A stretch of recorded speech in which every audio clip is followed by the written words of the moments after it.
Well, welcome. Thank you very much for coming along to this evening.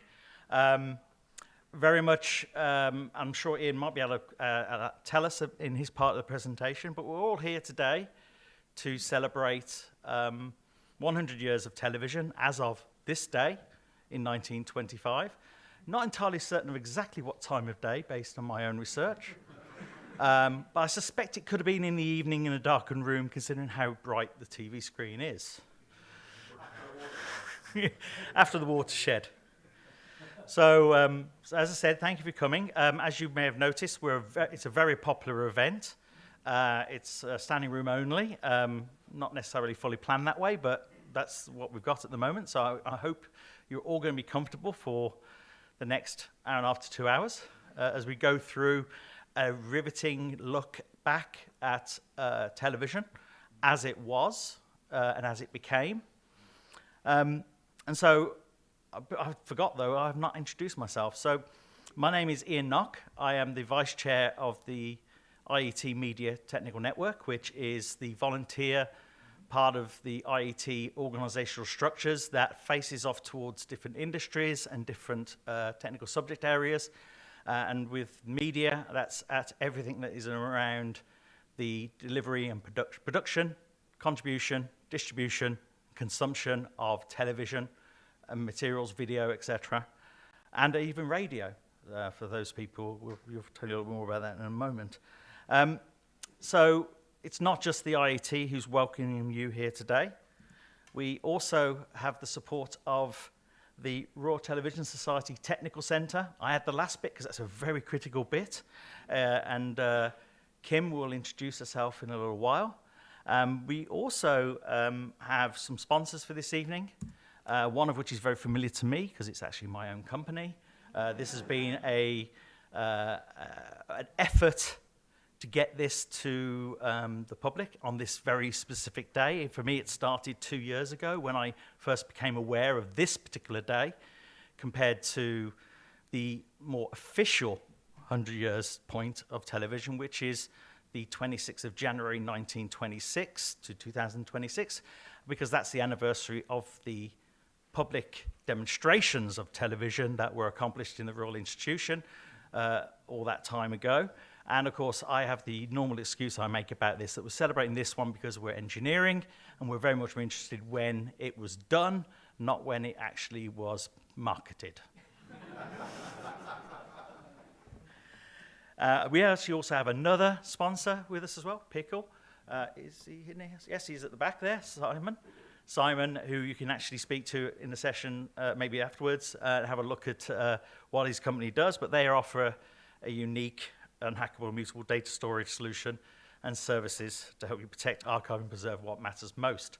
That's always important when we come to old movie content, as well as data of all sorts today.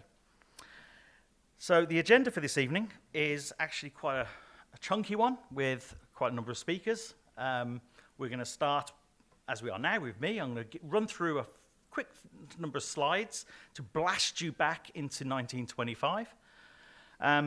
Followed by Ian, who's going to come up and talk to you about his grandfather, John Logie Baird, and the invention of television, and go through a great many different things that he will surprise and delight you with about those times and that particular set of invention. We will also then move on to something which you've already seen part of in the actual reception area, which is the televisor and camera combination.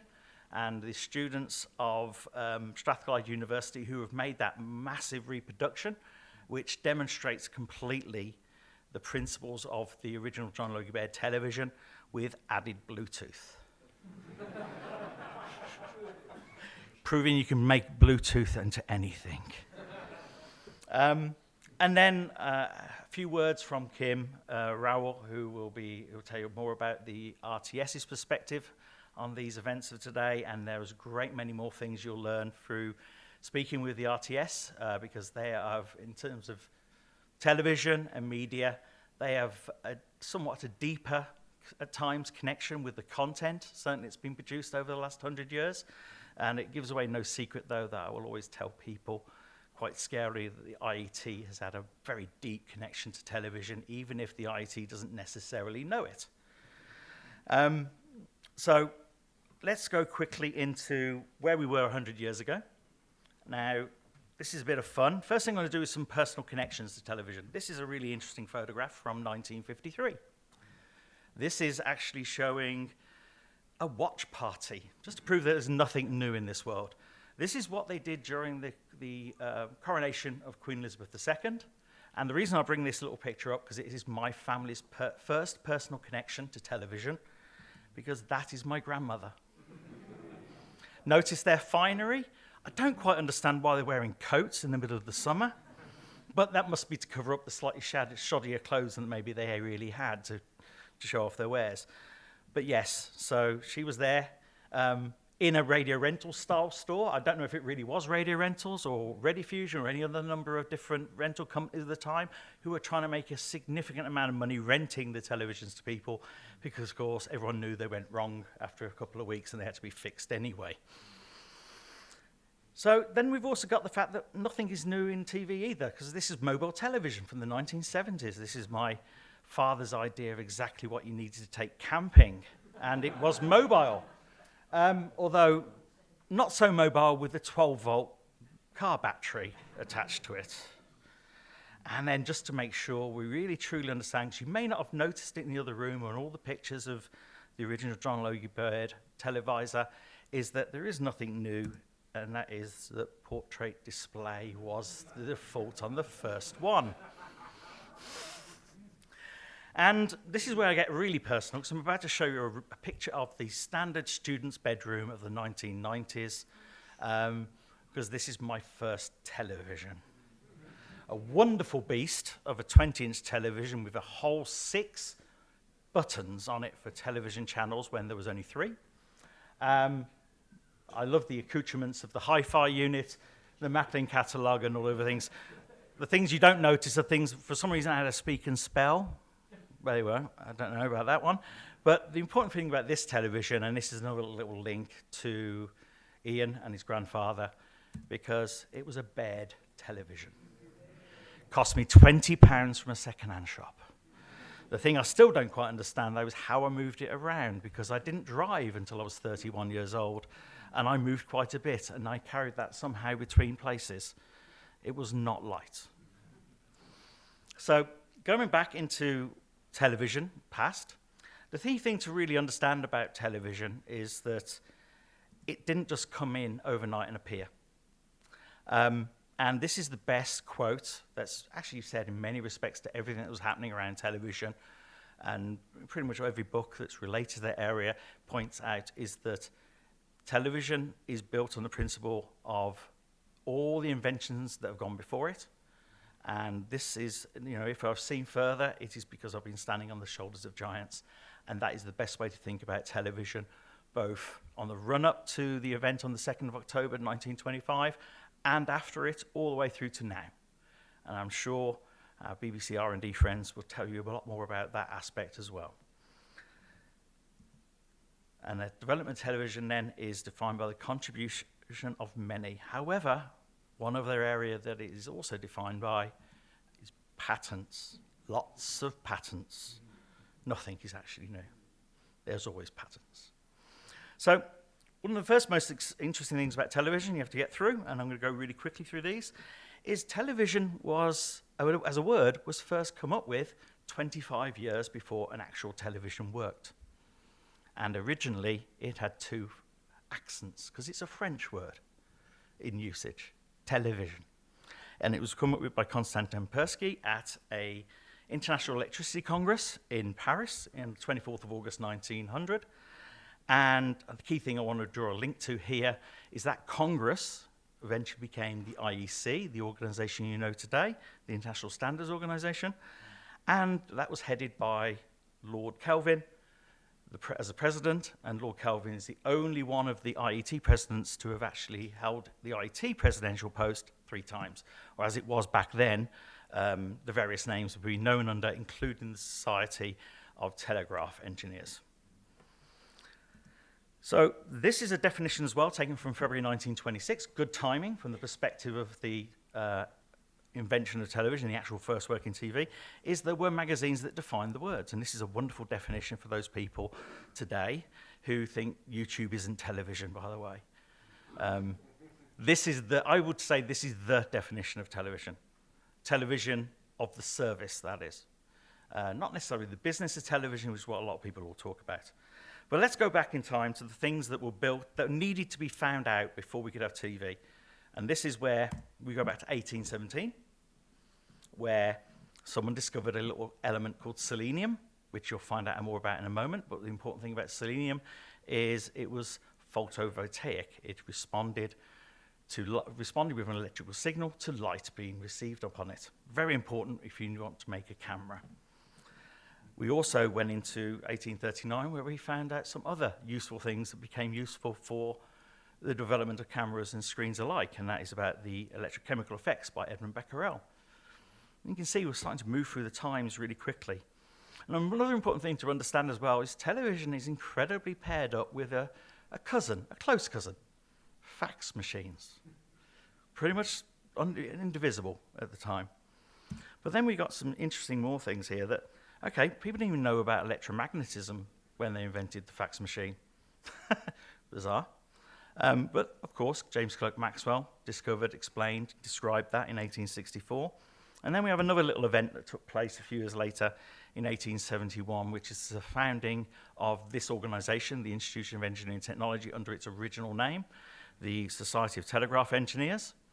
Of course, we had many other names, which many of you would know of, like I do, like the IEE, even the IIE, if you want to go to other organizations that contributed to the body today. But it's important that date because a couple of years later, they discovered what selenium could do with regard to its response to light, that it would actually vary its electrical resistivity. And the discovery of that was by a guy called Willoughby Smith and a helper. And Willoughby Smith discovered this and presented it as a paper to the Society of Telegraph Engineers here. I don't know if it's actually physically here in this building or not. I haven't been able to confirm that. But the main thing to report from that is if you come here during a normal day, you can go up to outside the Faraday Centre, and there you'll see the Emmy that was awarded to the IET on behalf of Willoughby Smith for that discovery, because it was very key to the development of television going forward. Then we had telephone invented. Always important to have sound of some sort, especially if you could play music. That could also be quite useful. But then we got into really interesting times where people started to think about really video at a distance, or proper television, without calling it television. So we had Bell creating something called the photophone, which was to send pictures at a distance. We had cartoons in magazines that were talking about telephonoscopes, which were great fun to watch your children, apparently, to keep them safe. So again, nothing new here. And then Constance Selleck described a telectroscope, another great name for pretty much the same thing. But then we come to a massive invention, which you'll hear about more from Ian, about the Nipkow disc, which you saw an example of in the other room, on the Televisor Reproduction. And that was very important for the development of mechanical television. But then we started getting some fun that, okay, up to this point, everything's been done through wires. What about sending it through the air? Heinrich Hertz published the results of his experiments for transmitting signals through the air. And quite quickly, a lovely, interesting person called Marconi, very entrepreneurially, started to look at transmitting more than just noise through the air. And so much so that he started his work in 1894, which came to fruition a little bit later. But then, in parallel with all this, someone came up with the cathode ray tube, starting with a display, but still not a television. And then, same year of 1897, Marconi transmitted on the Isle of Wight. And that was really important. And then we come to our lovely friend Konstantin Persky, coining the term television. Marconi made his first transatlantic communication. A guy called Boris Rosing patented a hybrid television system based on mirrors in the camera and a CRT for a display. So we're starting to get that combination of electrical and mechanical camera and display. Most important thing here, patents started to come through aplenty. None of them got them working. These are all just written down descriptions of television. And then we had someone who actually thought about just how much information was contained in an image and how he thought it was actually quite a problem, actually, to reproduce an image and send it over the air, because this was a world where a few kilohertz was a lot of bandwidth. And then we started to get public information coming through about television in magazines and newspapers. And this is an excellent example of the first article I found in a magazine called Wireless World, which is very familiar to anyone in electronics, because it was probably the magazine they read whilst at university, and it still exists today. Then we get to the fact that people started to play around with radio and started to do more than just speaking to each other, and they started to send music and entertainment over the air. And that's when we have the Dutch doing the first transmissions in the Netherlands in 1919. And then we started to get the Americans starting to look at television as well. And there's a guy called Charles Jenkins. Anyone who's from SMPTE will maybe be aware of him because he was the first president of SMPTE. Of course, back then it was more known as SMPI, not quite so off the tip of the tongue so much. But he started experimenting with mechanical TV just like John Logie Baird did. And then, of course, we have the founding of the BBC. Not the BBC we have today. This was the British Broadcasting Company, not the corporation it became. But of course, it's the start, and I'm sure both Phils will talk about that a little later. But then we had also a very interesting person starting to come in, a guy called Philo Farnsworth, and again, Phil may fill you a little bit on that a little bit later, because of the fact that they won a recent Emmy Award based on his name. Philo Farnsworth is a man who started to have great ideas about electronic television. And when I say ideas, it really were ideas. He was 15 in 1922 when he wrote down his first views of what television would be like. So really quite a remarkable person. But patents come into play quite a lot. So, and then we come into the really interesting point now where we start to have the initial experiments in television, which the results of which are available in magazines that you can find online. And this is the key one I found, the first one I could find about those experiments in electronics, in the Wireless World and Radio Review. And then, of course, in early 1925, it starts to get real. And you'll notice here now the dates are all now in the 1925 period about running demonstrations at Selfridges to raise money and funds, showing television working, but with no real definition to the actual images themselves. We have Charles Jenkins continuing his talking about television and how his mechanical TV worked, but again with very much the similar results that John Logie Baird had. It was pretty much shadow puppetry in what he could actually reproduce. But another big event occurred in 1925 in the middle in June, and that was the founding of Television Limited by Baird and his partner Day at the time. So really just all 1925 now. And we start getting people being able to display a cross. That was a massive move, wasn't it? Again, more just puppetry, in effect, or shadow puppetry. But, most importantly, 100 years, as of today, we got the first real human's face on a screen that looked like a human's face, moved, and actually had shadow and definition and imagery. And that's where I'm going to hand over to Ian for his part.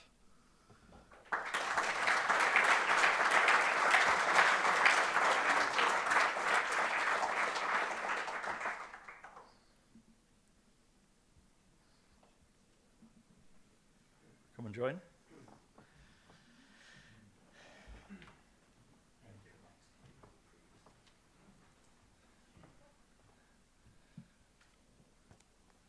Thank you very much, Ian, for that introduction. It's very complimentary to what I'm about to say. So we'll come in slightly before 2nd of October 1925. I'm going to sort of give the background of what my grandfather was up to during that period when he was getting ready to invent television. I'm a grandson of John Logie Baird. There's 5 grandkids. I'm a son of Malcolm Baird, who moved to Canada in 1967 with my mom. And so I was born in Canada, and so was my little brother, Ken. And there are 3 British grandchildren, Elizabeth, David, and John, who all live in Scotland and Glasgow. And she did live in Edinburgh for a while. And they're doing some of their TV history up there. I think Elizabeth was on STV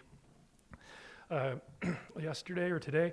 And we're all doing various things as sort of cottage industry, but my father and myself are really the main people who've been the family historians, as it were.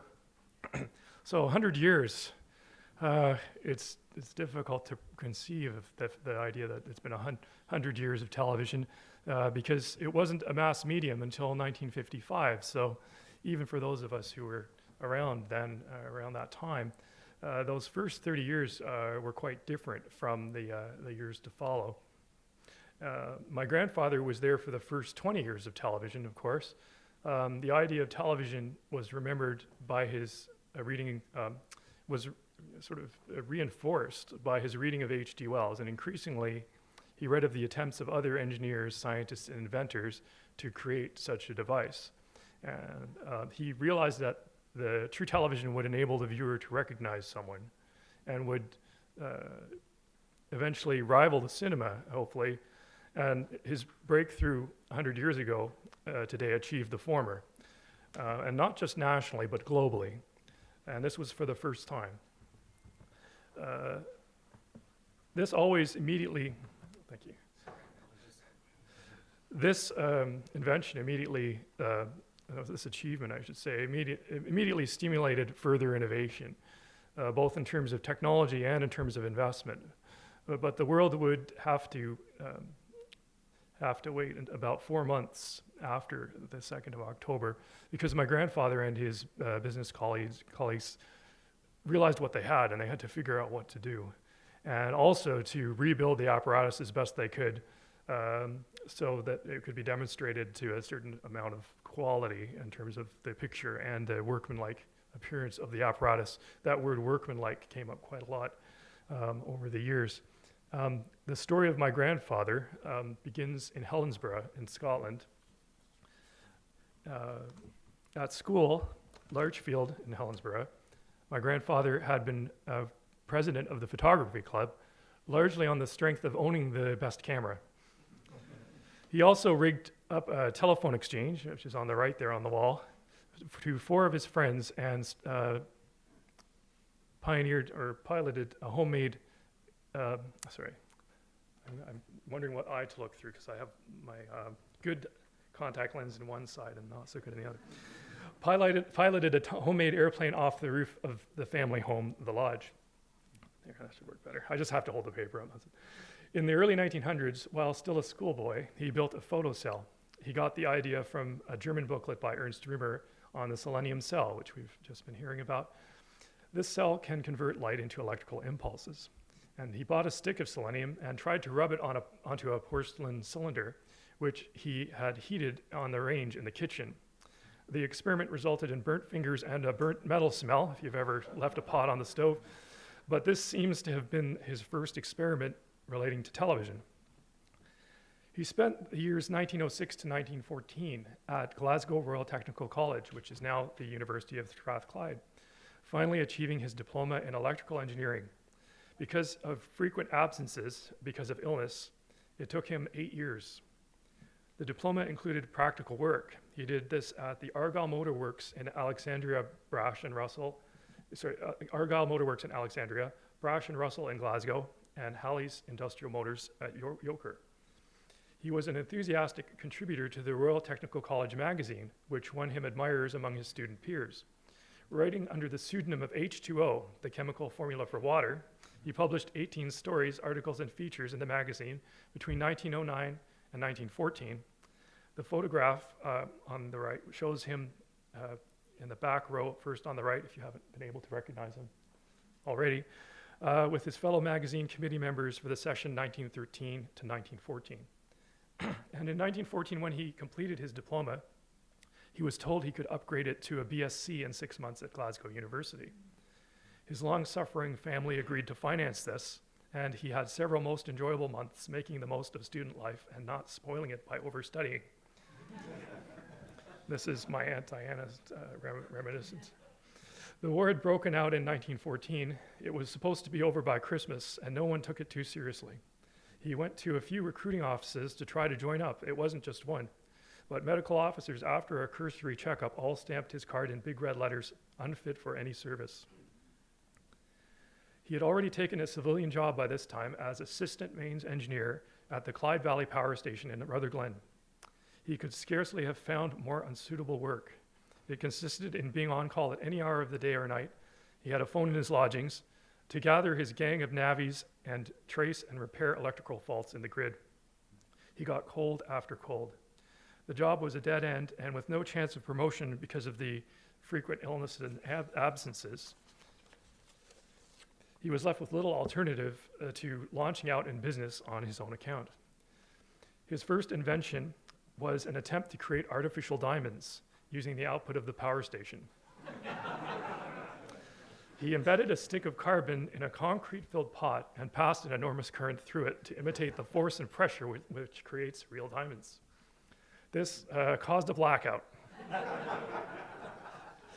He had anticipated this and soon restored power, but his bosses were not pleased, and it hastened his departure from this job. In the ensuing unpleasantness, the pot of possible diamonds disappeared.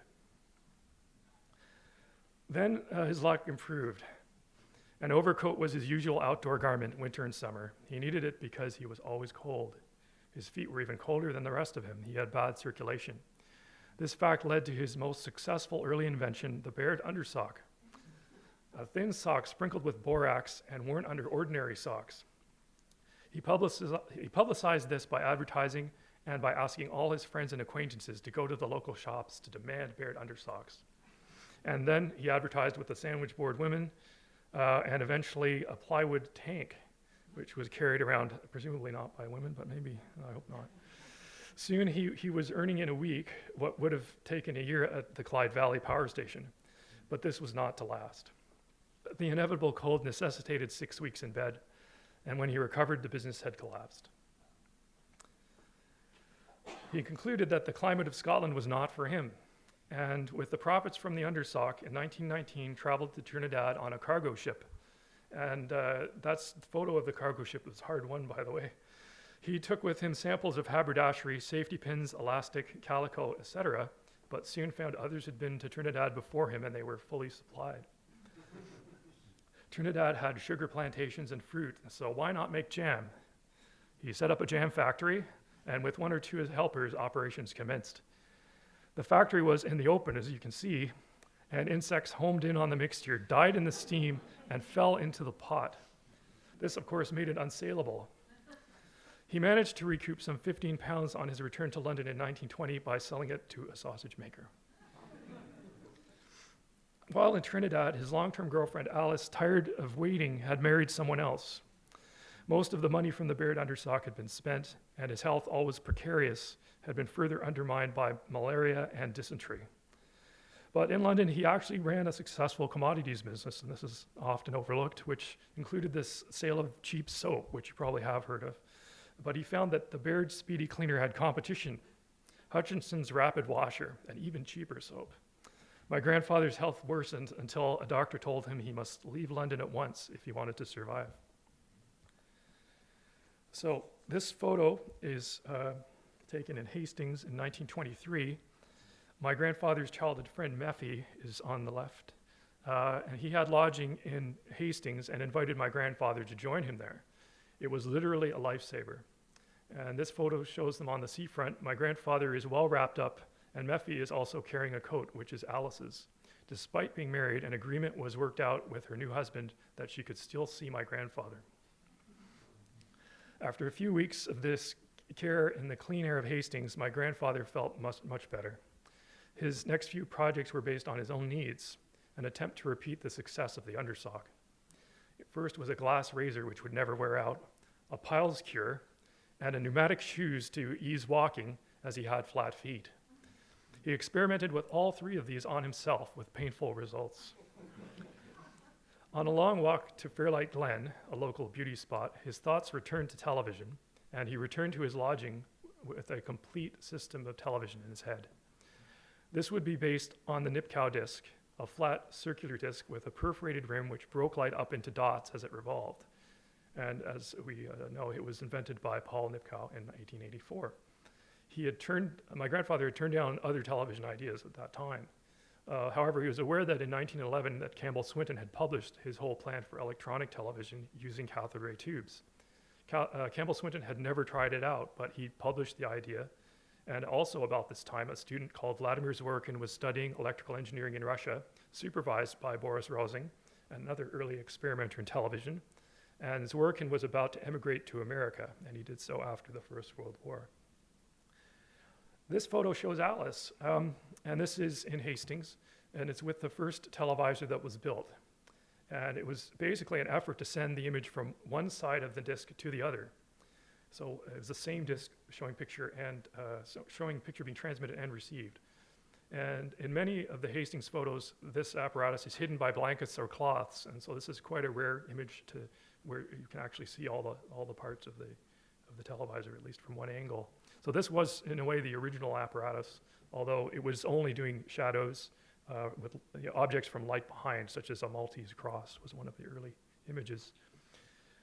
So here he is in the Hastings again. He started to work in the bedroom of the Hastings lodgings and then moved to the premises near the station and then to a room above a flower shop in Queen's Arcade, which is the 8 Queen's Arcade. The apparatus is hidden by blankets here and cloths, so you can see this is similar to what was seen in the earlier slide. He started work in the bedrooms, and then, where am I here? Light was a big problem. I've gone forward too fast. Light was a big problem, and my grandfather spent most of the money on batteries, which he proceeded to join end to end. His mind wandered, and he received the full force of 1,000 volts through his hands. Luckily, he was paralyzed, his nervous system was paralyzed, but he fell backwards, which broke the connection and saved his life. But the noise and flash reached the local newspaper, and the landlord asked him to leave.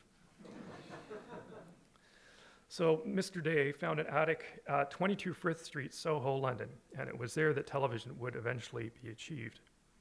And that's a shot of him around December 1924, January 1925, and the building as it was. I'm not sure the exact date, but that's quite an early slide of 22 Frith. Progress was gradual through late 1924 and into early 1925, and by then he was able to transmit very basic phase shapes by reflected light. And so here you can see what's being televised and the image. This was a leap forward from silhouettes. He was invited to demonstrate a basic version of this apparatus at the Selfridges department store.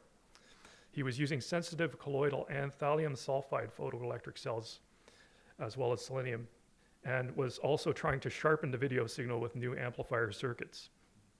At some point during the summer of 1925, he also began using the head from an old ventriloquist's dummy to tune and test the pictures.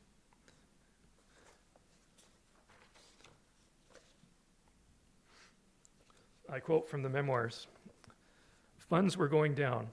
The situation was becoming desperate, and we were down to our last 30 pounds. When at last, one Friday in the first week of October 1925, everything functioned properly. The image of the dummy's head formed itself on the screen with what appeared to be an almost unbelievable clarity. I had got it. I could scarcely believe my eyes and felt myself shaking with excitement. I ran down the flight of steps to Mr. Cross's office and seized by the arm his office boy, William Taynton, and hauled him upstairs and put him in front of the transmitter. I then went to the receiver, only to find the screen a blank. William did not like the lights and the whirring discs and had withdrawn out of range. I gave him 2 6 and pushed his head into position. This time he came through, and on the screen I saw the flickering but clearly recognizable image of William's face, the first face seen by television, and he had to be bribed with half a crown for the privilege of achieving the distinction." That photo, by the way, is him later on a 30-line televisor. That's not actually from but that's a very good recreation of what my grandfather would have seen through the televisor. And then we see him with the Stookie Bill getting it set up, ready for a transmission of some kind, which also is probably not that exact day. Unfortunately, we don't have the level of detail there. So Hutchinson was brought in to replace Will Day, the former competitor in soap. And having improved the build quality of the apparatus, Television Limited, the first ever television company, was formed. Director John Logie Baird, business manager Oliver Hutchinson. Hutchinson was afraid that a big company would buy them out or someone else would poach their work. They decided to go right to the top for their first demonstration, and on January 26, 1926, invited only the members of the Royal Institution with a single reporter from the Times to represent the press. However, from the headline here, you can see that the story leaked. And early reactions to television were mixed. Some were very positive, some not so much. Mr. Sanger Shepherd, who had worked on telegraphing photographs, has summed up the situation in a few words. Baird has got it. The rest is only a matter of pounds, shillings, and pence. My grandfather was eager to find new applications for the invention, ever the inventor. The first, developed toward the end of 1926, was Nock division, televising in the dark using infrared rays. This was somewhat easier for the people being televised, as ordinary television used a battery of hot and brilliant lighting, which was uncomfortable to sit under. However, the ebonite filters only blocked the light, not the heat. So people were getting grilled on television, even at that time. Instead of a lens disc, he employed two rotating slotted discs which overlapped, receiving an image broken up into dots or strips, and then sent through a honeycomb of hollow copper tubes, plated inside and closely packed together. He had applied for a patent on this significant development in fiber optics on the 15th of October, 1926. So that black box in front of the two discs there is early fiber optic, and he did mention that it could be used to send information as well as light. But this was, of course, long before the idea of sending digital information through the fiber optics. On the same day, he applied for a patent for phonovision, an early form of video recording, using Edison cylinders and later on wax discs. Phonovision is discussed in depth in the book entitled Restoring Baird's Image by Donald F. McLean, who's here tonight. A few of the disc recordings have survived, and after cleaning them up digitally, Dr. McLean was able to play these recordings back some years ago.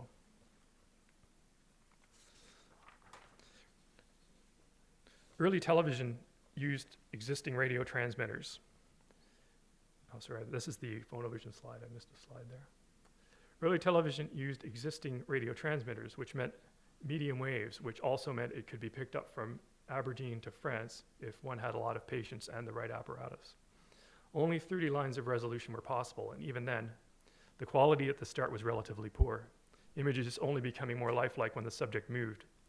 With magnifying lenses, the picture's size resembled a credit card. It had a long way to go before it could become truly commercial, and the fledgling BBC, founded in 1922, only 3 years before television arrived in 1925, under its Director General John Reith, was in no hurry to develop a new and untried medium. Lengthy arguments ensued, and it was not until the post office intervened that the Baird Company got permission to use two airwaves for sound and vision, and to transmit programs for an hour or two around midnight, which they did from 1929 to 1935. The first television play made by the BBC was not broadcast until 1930, and shown to VIPs on this large screen near the studio, including Marconi himself. While negotiations with the BBC for airtime had not gone well, as was almost inevitable, Britain had lost its monopoly of television in April 1927, when the American Telephone and Telegraph Company first demonstrated television. They used Baird's system without saying so, as Dr. Alexandre Dauvilliers, the French physicist who had himself produced an electronic system, commented in a 1928 article.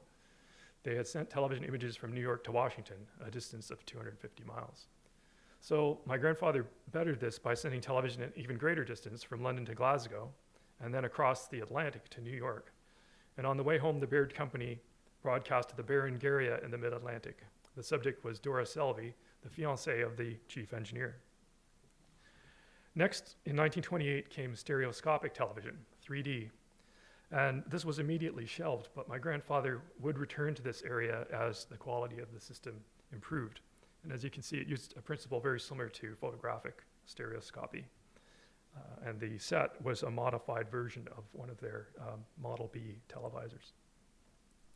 Color television was also achieved by covering 3 spirals of holes on the transmitting and receiving discs with colored filters, red, blue, and green. It was shown on a screen about 3 inches by 5 inches. Dr. Alexander Russell wrote in Nature, The images we saw were quite vivid. Delphiniums and carnations appeared in their natural colors, and a basket of strawberries showed the red fruit very clearly. They were also very popular with the staff. By 1930, my grandfather was living in some style. He rented a hunting lodge, Swiss Cottage, near Dorking. He asked Meffy to join him and take care of the domestic arrangements. Since 1929, the Baird Company had to rent the airwaves, pay for technical help, provide studios, and pay the artistes. The entertainment was often members of the Baird staff reading aloud or reciting. But, sorry. This paper's sticking together. But distinguished artists like Gracie Fields and Jack Buchanan also appeared. Among them was a young South African pianist, Margaret Albieu. After my grandfather's first meeting with Margaret, things moved rapidly. He invited her down for lunches and dinners with another girl as chaperone, and a few weeks later, it was obvious that they were in love.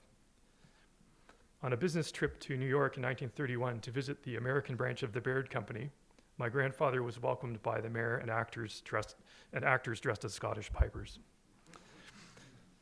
He was embarrassed by the whole thing and tried to give them the slip, but to no avail. At least 2 New York radio stations were interested in broadcasting television on the Baird system on a commercial basis, but negotiations were taking a lot of time, and my grandfather was missing Margaret. He telephoned my grandmother, and pointing out that the phone call cost £1 a minute, and asked her to join him and get married. She joined him, and they were married in his hotel bedroom, where he was laid low with the usual chest problems. The witness was his assistant, Mr. Knight. They tried to write a letter to Alice to tell her the news in a sensitive way, but to no avail. She had already found out in the newspaper. By 1932, they had sold nearly 1,000 receivers, and there was a bigger audience who had built their own sets from kits and from components. But even so, they could not afford to run a full-scale broadcasting service. In 1932, the BBC finally recognized television's entertainment value and took over the low-definition broadcasts, using the 30-line Baird system on medium wave, but by then it was obviously time to move on to high-definition television on shortwave. The last 30-line program went out at 11 p.m. on 11 September 1935 with little fanfare. And here you have Josephine Baker on the right and Betty Estelle and the other Betty, whose name I don't remember the last name. But they were there at the very first broadcast, and I think Josephine Baker was there around 1933, appearing as well. And they had a lot of very good entertainment, about 600 shows. The Baird Company was around the same time taken over by Gaumont British Film Corporation. The president, Isidore Oster, is on the left. The financial situation improved overnight. New studios were constructed at the Crystal Palace to develop and test high-definition television. Unfortunately, my grandfather ceased to be the company's managing director at this time and was replaced by A.G.D. West, who is the man at the center of the slide. My grandfather was made technical director on a very generous salary. As you can see by the photo on the right, West and my grandfather got along well. West had formerly worked at both the BBC and EMI and had also helped my grandfather back in the Hastings days. The BBC was interested in high-definition broadcast television since it would have improved entertainment value on lower-definition television, and began building studios for the purpose at Alexandra Palace. Separate studios were to be built for each of the 2 competing companies. The Selden Committee basically narrowed it down to 2 companies that would be seriously considered to provide British television going forward. Early television used existing transmitters, which meant medium waves, which also, oh sorry, this is the wrong, getting very mixed up here.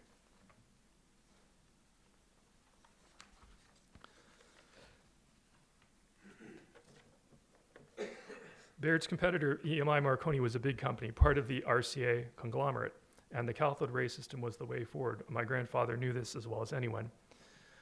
The Baird company even built a basic iconoscope camera using the ideas of Vladimir Zworykin, who was now RCA's engineer in charge of television. This was used in experiments to compare it with their own mechanical and electronic systems. So on the right you have, basically it's illegal to use this for experiments only, is an iconoscope that was made for use by the Baird company, and on the left is Farnsworth's camera, which was licensed from Farnsworth. So West had turned to RCA's American competitor, in electronic television. Having a problem here.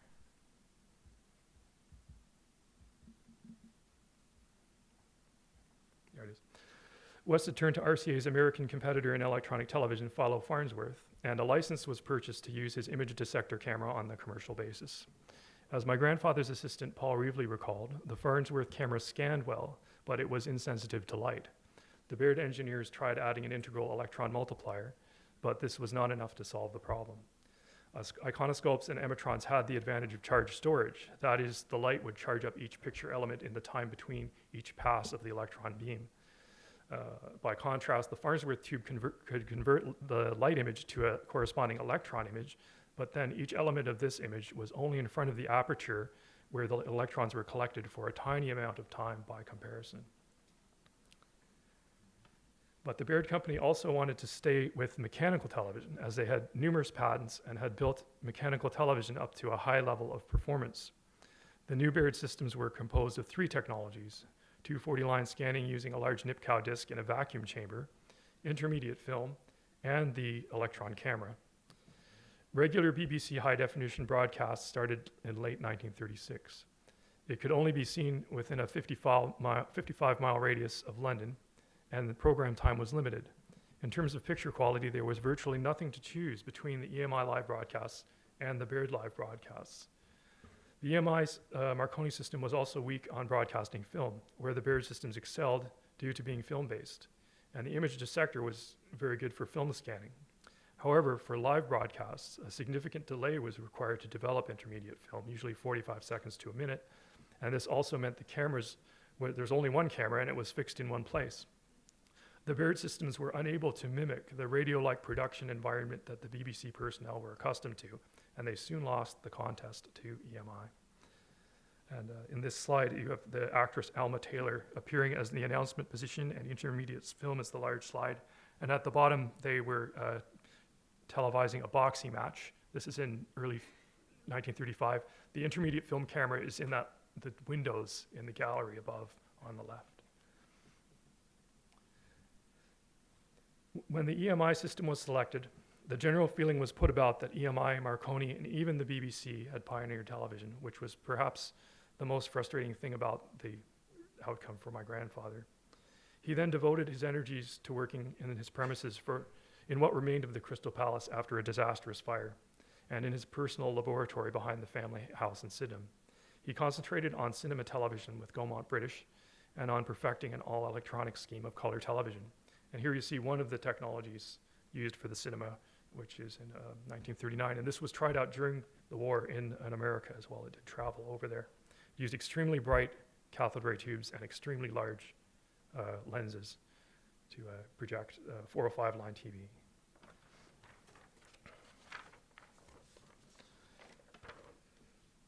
The family were evacuated to Bude in Cornwall during the Second World War, and he visited them when he could. The windows of the house at Sydenham were blown out several times. Finally, it was boarded up, and he had to live in several uncomfortable wartime hotels. Luckily, the lab was still usable. In December 1940, he demonstrated 600-line color stereoscopic television by cathode ray tube on a screen 2 feet 6 inches by 2 feet, using electronic scanning and interlacing the 2 basic colors blue, green, and red, orange. A book of memoirs, Television and Me, was dictated by my grandfather in 1941, while he was spending a few weeks at Tempsford Hall, a health farm in Bedford, after a minor heart attack. He was very bored, and a fellow patient lawyer and former MP, Mr. Philip Morrell, suggested he should write a book. He dashed this off in a few weeks and never had time to revise it, but it makes lively reading, and the man himself shines through. It was first published by the Royal Television Society in 1988, and in 2004, my father edited a new version, which includes a final chapter by my grandmother, which only came to light fairly recently. And this is also now available as an ebook. So another experiment he did during the war was the stereoscopic effect without the need for glasses. And there is a field lens in that box that's in front of him there. And he had to the viewer would have to keep their head in a specific position to get the 3D effect. And the press demonstrations in 1941 were a success. In 1942, he began working on a new cathode ray television set. In fact, two of them. Two prototypes were made, a console version and a table model. These were to be low priced, around 20 guineas. These would be able to receive 405 line television, but they also incorporated a color wheel, and this could also be adapted for stereoscopic television by adapting the color wheel for anaglyph 3D. In 1942, he was experimenting with cathode ray tubes and additive color. For reasons of economy and simplicity, he used a two-color system, which he often did. The camera for these experiments was a field sequential color system, which used the cathode ray tube for flying spot scanning. And flying spot scanning is basically the same as the announcements at Alexander Palace. There's a relative darkness, and the only light is the beam that's hitting the subject. And then that reflected beam, that light goes to photoelectric cells. So in effect, the camera is where the light should be, and the lights are where the camera should be with flying spot scanning. In 1942, he was experimenting with, in August 1944, he gave a press demonstration of color television by means of the telechrome, a spherical color cathode ray tube. And this incorporated a mica screen coated on one side with blue-green phosphor and on the other side with orange-red phosphor. And these coatings formed the picture as they were bombarded with electrons from both sides. So another feature of that was you could see the reverse image of the picture on the back of the tube, which was quite interesting. There was also a 3-gun version for this with red, green, and blue as well, which was not constructed. Late in 1943, a government committee had been formed to investigate post-war television. It was called the Hankey Committee after its chairman. Evidence was taken from the GPO, BBC, Scientific and Industrial Research, Air Defense, and one individual, John Logie Baird, FRSE. The committee published a white paper in 1945 accepting many of my grandfather's suggestions. These were restarting pre-war high-definition television, starting commercial television, color television, and all electronic stereoscopic television. After the war, he had been busy starting a new business, cinema television, on the screens of Gaumont British. Helped by his old school friend, Jack Buchanan, he started a new company, John Logie Baird Limited, with offices in Upper Grosvenor Street. My Aunt Diana and my father visited them once, and my aunt was most impressed by the magnificent marble floor. His offices were on the 4th floor. There was no lift, and as he trailed upwards, my grandfather joked that he would join them in a quarter of an hour or so. He was very ill, but he had been ill so often that he himself did not take it seriously, and none of the family realized the gravity of the situation. The earliest and largest of the new Baird direct view television sets, the Grosvenor, was installed in the Savoy Hotel. And the first showing was of the BBC's live coverage of the Victory Parade on June 7th, watched by about 75 guests of the hotel. It was a great success, but my grandfather was too ill to be there, and a description of the demonstration was telephoned to him on his sickbed. A week later, he died in his sleep at the family's rented house in Bexhill-on-Sea. He was only 57. So television would come eventually to us, but without his urgency and drive, it would have come to Britain much later, and probably later to some other countries as well. For the various would-be television scientists at the time, engineers and startups, there was a certain amount of pushback from radio in Britain, the USA, and Germany, as well as other countries, because huge profits were being made in radio, and particularly in the American situation, television threatened to rock the boat and creating uncertainty. And so they were quite careful about when they were going to roll television out to the public, and it enjoyed a long period of experimentation. For Britain, the similarity of television technology with radar had a special significance. Various claims have been made in this area, but certainly television prevented a lack of engineers skilled in such technology from happening. And this could have slowed the implementation of things like home chain radar. So the television as a technology really today is so ubiquitous and omnipresent, it's very difficult for us to conceive or perceive of a world where television doesn't exist. And it's really changed things in 3 different ways. And one is the technology. It's created a lot of different technologies as well as entertainment and news. It's affecting almost every single facet of our lives, from medical imaging to CCTV, some in good ways, some in not so good ways. And the other way it's affected us is in terms of the social effects. Television has created a generation which has got different sense ratios from other generations. We have this instantaneous communication, and we're not writing letters, we're not doing the same things. So you have the change of society which you would have with the Iron Age or the Bronze Age, and we've had this with the Electric Age and the digital age. We're all products of the technologies that we use. And then the last one is in terms of entertainment. There's been many art forms made on television, and it's entertained us and enriched our lives very greatly. And I think if I would guess what my grandfather would have said, he would be very proud of the entertainment that's been made, even though it wasn't his area, and he'd be very impressed with the technological breakthroughs. And I am often asked what he would think about various things, and I think the best thing to do is to look at what he did during his life and think yourselves about what he was able to do and use it as an inspiration. The thing that he really did push forward with during his entire career was persistence and the love of experimentation and engineering, which he performed. And it's evinced by his 178 patents that he went through. And I've only just done even though this has been quite a detailed talk, I've only just scratched the surface of what he was working on. And some things are still coming to light even today. So I'll leave it there. Thank you very much.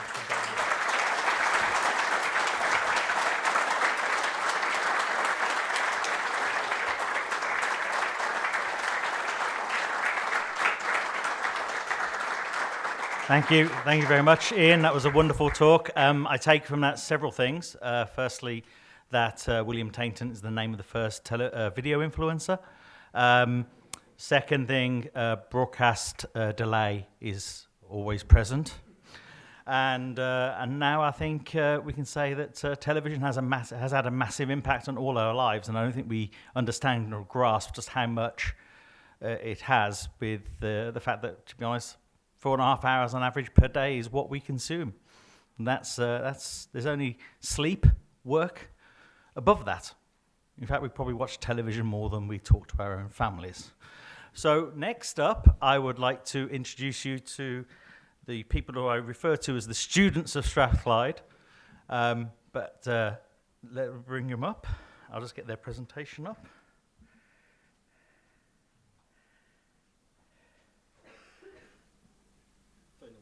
Yes. There we go. Right. That's on the wrong slide number. We'll get that back to the beginning. There we go. So I will introduce you, let them introduce themselves. Here you go. Thank you, guys. That was really interesting. I wish I had some of that knowledge there that was shared with me when I was writing my report part of this project. With the background, that was great. So we're here today to talk about our final year master's project. So in this little presentation, we're going to talk about a wee bit of an introduction, a background, a technical overview, some of the similarity and differences between our system and some of the previous work done by John Logie Baird, some of the challenges we faced, and then a brief outline of some of the outreach we've done. So who are we? We are a team of 5 interdisciplinary students. Tonight, there's 2 of us. The team is made up of different engineers. So we've got electrical engineers like Angus and Guy. We've got mechanical electrical like Jade and Molly. And then myself, I'm a computer scientist, kind of computer and electronic systems engineer. So we were given various options for our core master's project. We chose to go with recreating the mechanical televisor, as the centenary was on the horizon, and also due to the importance of John Logie Baird as a local legend and an alumni of the University of Strathclyde. It seemed like a really interesting project compared with others. With the project, our goal was to construct a working mechanical television demonstration, so a televisor and a recorder that could be used for multiple different outreach events. So what is a mechanical television? A mechanical television can be considered as a television, a display that uses some kind of mechanical principles to display an image. In particular, when we think back to John Logie Baird's designs, we think about the nip cow disc. This is actually one of the schematics for the nip cow disc that we initially developed. So you can see the spiralized holes that we talked about previously and how they slowly come in as they get placed round. Yeah, and so that's used to encode and decode the subject into a serial signal. So here's a small video of it. You can see the kind of top left to bottom right approach. So it slowly kind of builds the image all the way down, and then we get a 32 dot image.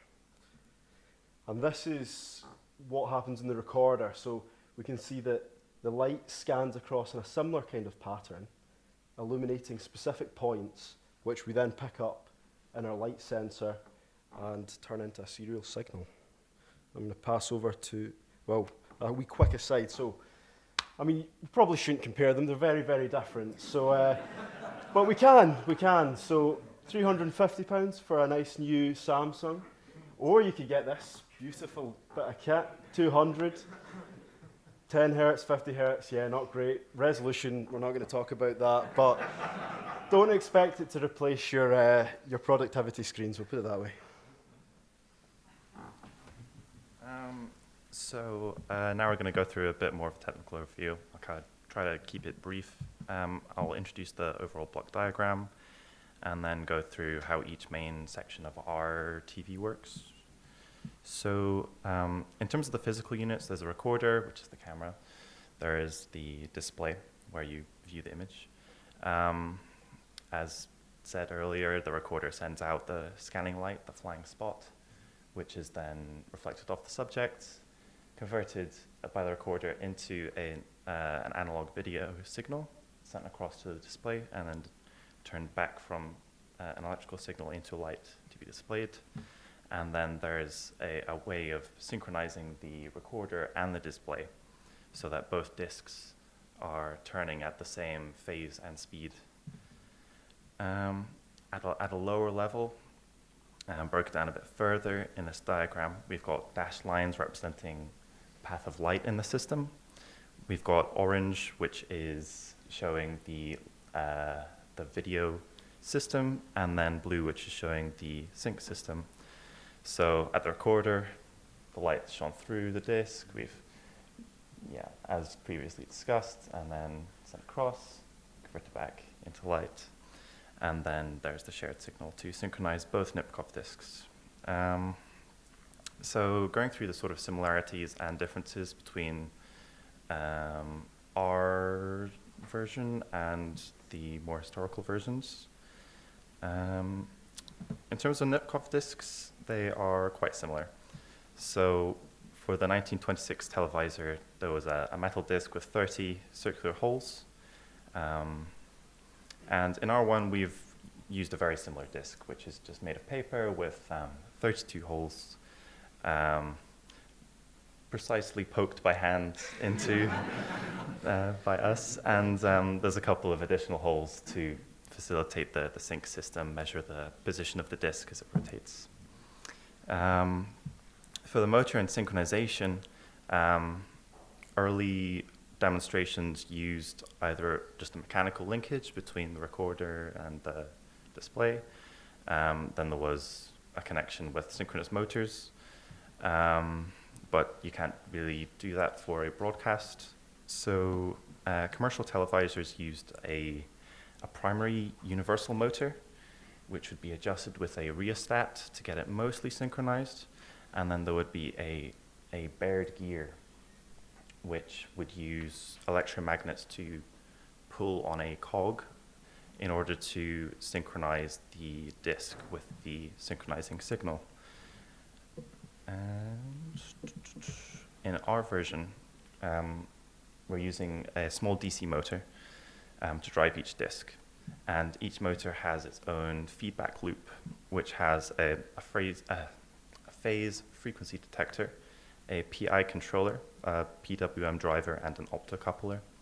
And this whole system works to adjust the speed of the DC motor so that the optocoupler's output will match the synchronizing signal to synchronize the disks.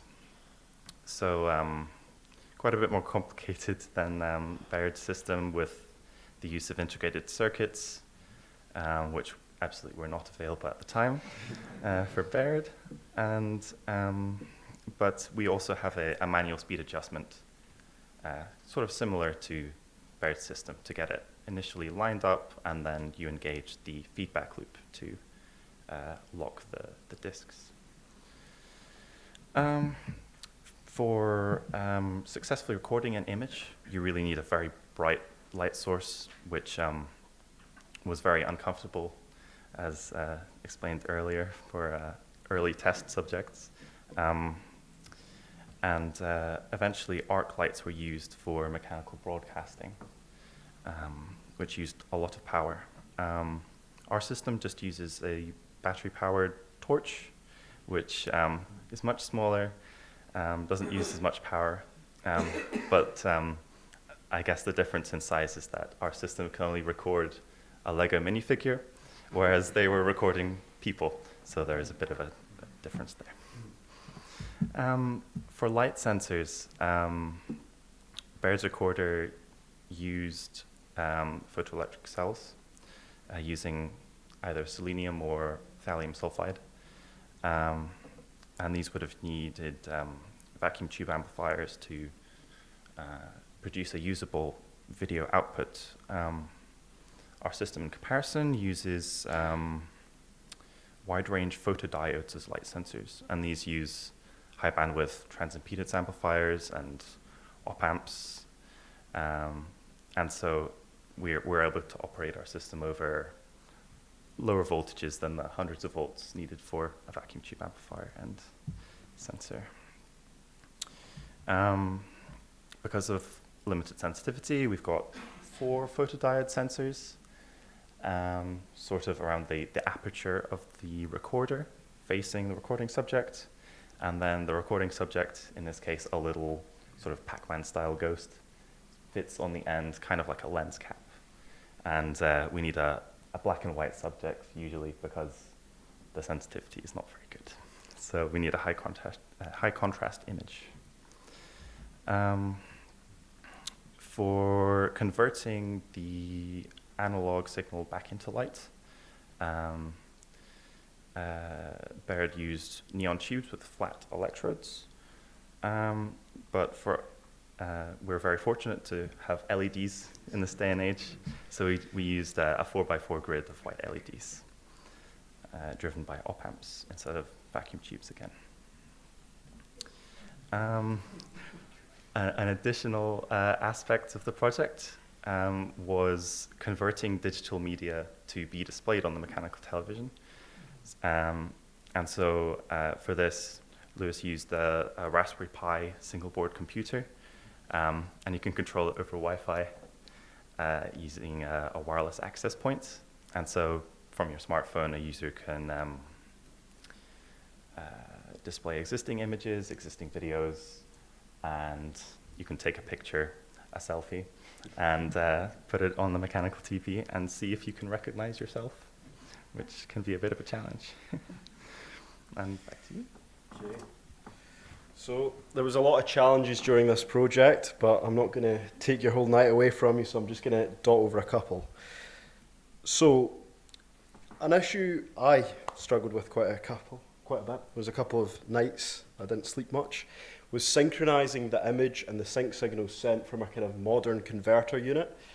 An implementation detail that I should probably share with you is that we use mono audio signals to implement the image signal because they're both very similar.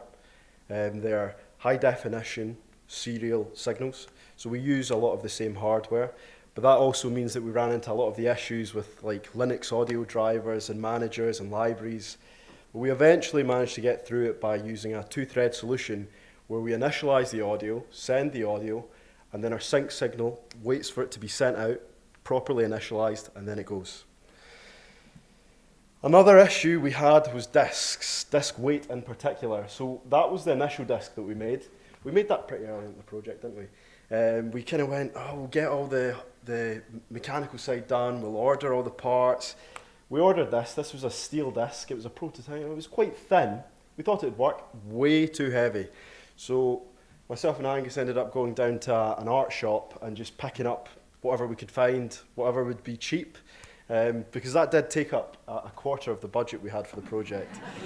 So we ended up finding foam, card, and paper. We tested foam, it was really quite good, but the issue with the foam was because of the thickness of it, you got quite a poor field of view. So if you kind of looked at it from too high up, you couldn't see anything. We tried some different things, plastics, wood, wasn't great, but we finalised on a paper disc, which was really cheap. But we did manage to use the initial steel disc prototype as a kind of template for it, so it wasn't complete waste. So outreach. As we said earlier, our goal was to create a demonstrator for a range of outreach events. We managed to achieve this by creating quite a portable system that can be adaptable to different use cases for older people, younger students. We've got lesson plans for that kind of thing. So we've used it for a lot of different events so far. We've used it for Strathclyde's Women in STEM, some of the Strathclyde Open Days, and we've also got a couple more in the pipeline. So just to round it up, we'd like to maybe note some of the project outcomes. So the system continues to be maintained and used by Strathclyde. It recently travelled to the IBC conference over in Amsterdam, but more importantly, we got some really good feedback from the kids that received lessons about it. So this is a screenshot of some feedback. I don't know if you can read it, but some are a bit questionable, like making the thing. That's what somebody said, but yeah, I like the one that's, I enjoyed learning about the TV, because that's really what it was at the core. It was to make something enjoyable, something interactive, something that would give the kids a taste of engineering and a hunger for it. So yeah, here's a wee video, and if you've not seen it, maybe later if we have any time. Thank you.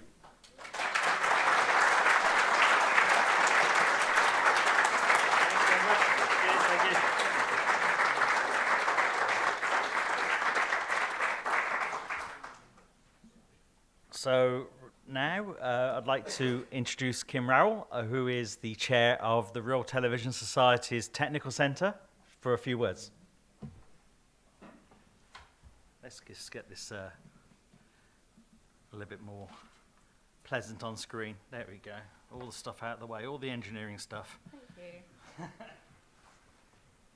I think Phil from BBC R&D confused me for the admin assistant, which I'm not. I am Kim Rowell, and my day job is as managing editor of news production at ITN. But I'm here tonight in my role as chair of the Royal Television Society Technology Centre. And on behalf of the Technology Centre, it's an absolute honour to stand with you as we commemorate a century since John Logie Baird's pioneering feat, an innovation that sparked a profound transformation in how we experience the world. The journey from those first amazing moving images to the vibrant, dynamic industry we celebrate today mirrors television's power as a social catalyst. Television has done far more than entertain. It's opened minds, challenged preconceptions, and provided a platform for urgent conversations, and also crafted a national and global narrative, helping to shape our very sense of society. Here in Great Britain and Ireland, the Royal Television Society has championed the art and science of television since 1927. Growing from a handful of enthusiasts into an educational charity with over 4,000 members representing production, technology, and creative communities. The Technology Centre sits at the heart of the country's largest cluster of television technology companies, acting as a bridge between manufacturers and producers, innovators and storytellers. Our programme of lectures, workshops, masterclasses and awards runs throughout the year, bringing together professionals from all corners of our industry. Our membership continues to grow, increasingly drawing on talent from across the UK and Ireland.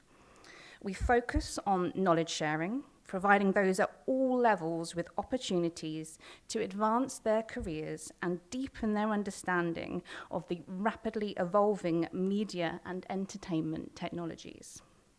Through discussion forums, networking, and expert talks, we aim to simplify technology, make it more accessible, and connect theory with real-world application.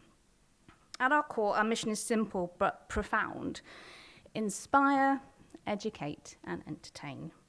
This means supporting not just technical innovation, but also the conversations between technology pioneers and creative producers, ensuring that their relationship yields maximum value for both viewers and our industry.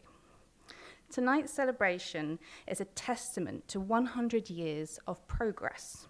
In that time, television has fostered a sense of community, created cultural touchstones, propelled social change, and welcomed audiences into a shared experience that now transcends the traditional living room. Looking forward, the challenges and opportunities are clear. The future promises immersive experiences, interactive platforms, and AI-driven content creation. With portability and personalization, television will enable individuals to engage with stories in new and inspiring ways. Yet, we must remain committed to inclusivity and public service, ensuring technology is an enabler for all and that our platforms foster understanding, creativity, and informed citizenship. On behalf of the Royal Technology Society Technology Centre, I encourage all of us to continue pushing boundaries together, to innovate responsibly, celebrate our shared achievements, and make sure television endures as a force for good, learning, and inspiration. Thanks very much.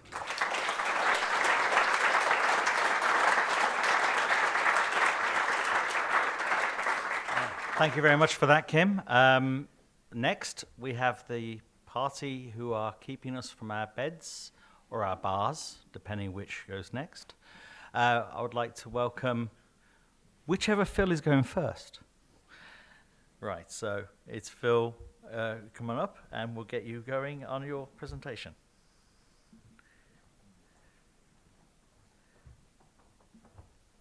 There you go. Good evening, everyone. Thank you very much for inviting us. There are two Phils tonight from the BBC. I'm Phil Taynton.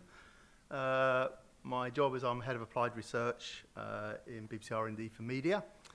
When we were asked by Ian, actually IBC, I ended up being asked to talk about another meeting by Ian. At least I have some preparation for tonight, so it'll be hopefully better than the last time we spoke, Ian. Hopefully my voice is a bit louder.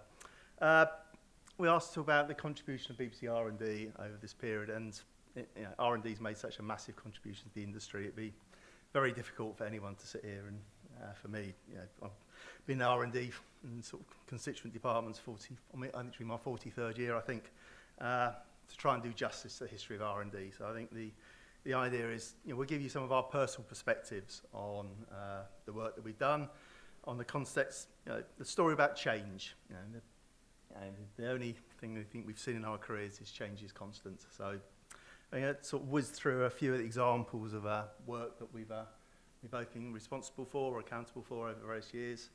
For mine, I've pulled out a few examples over time. I'm not saying they are sampled according to the Shannon theorem.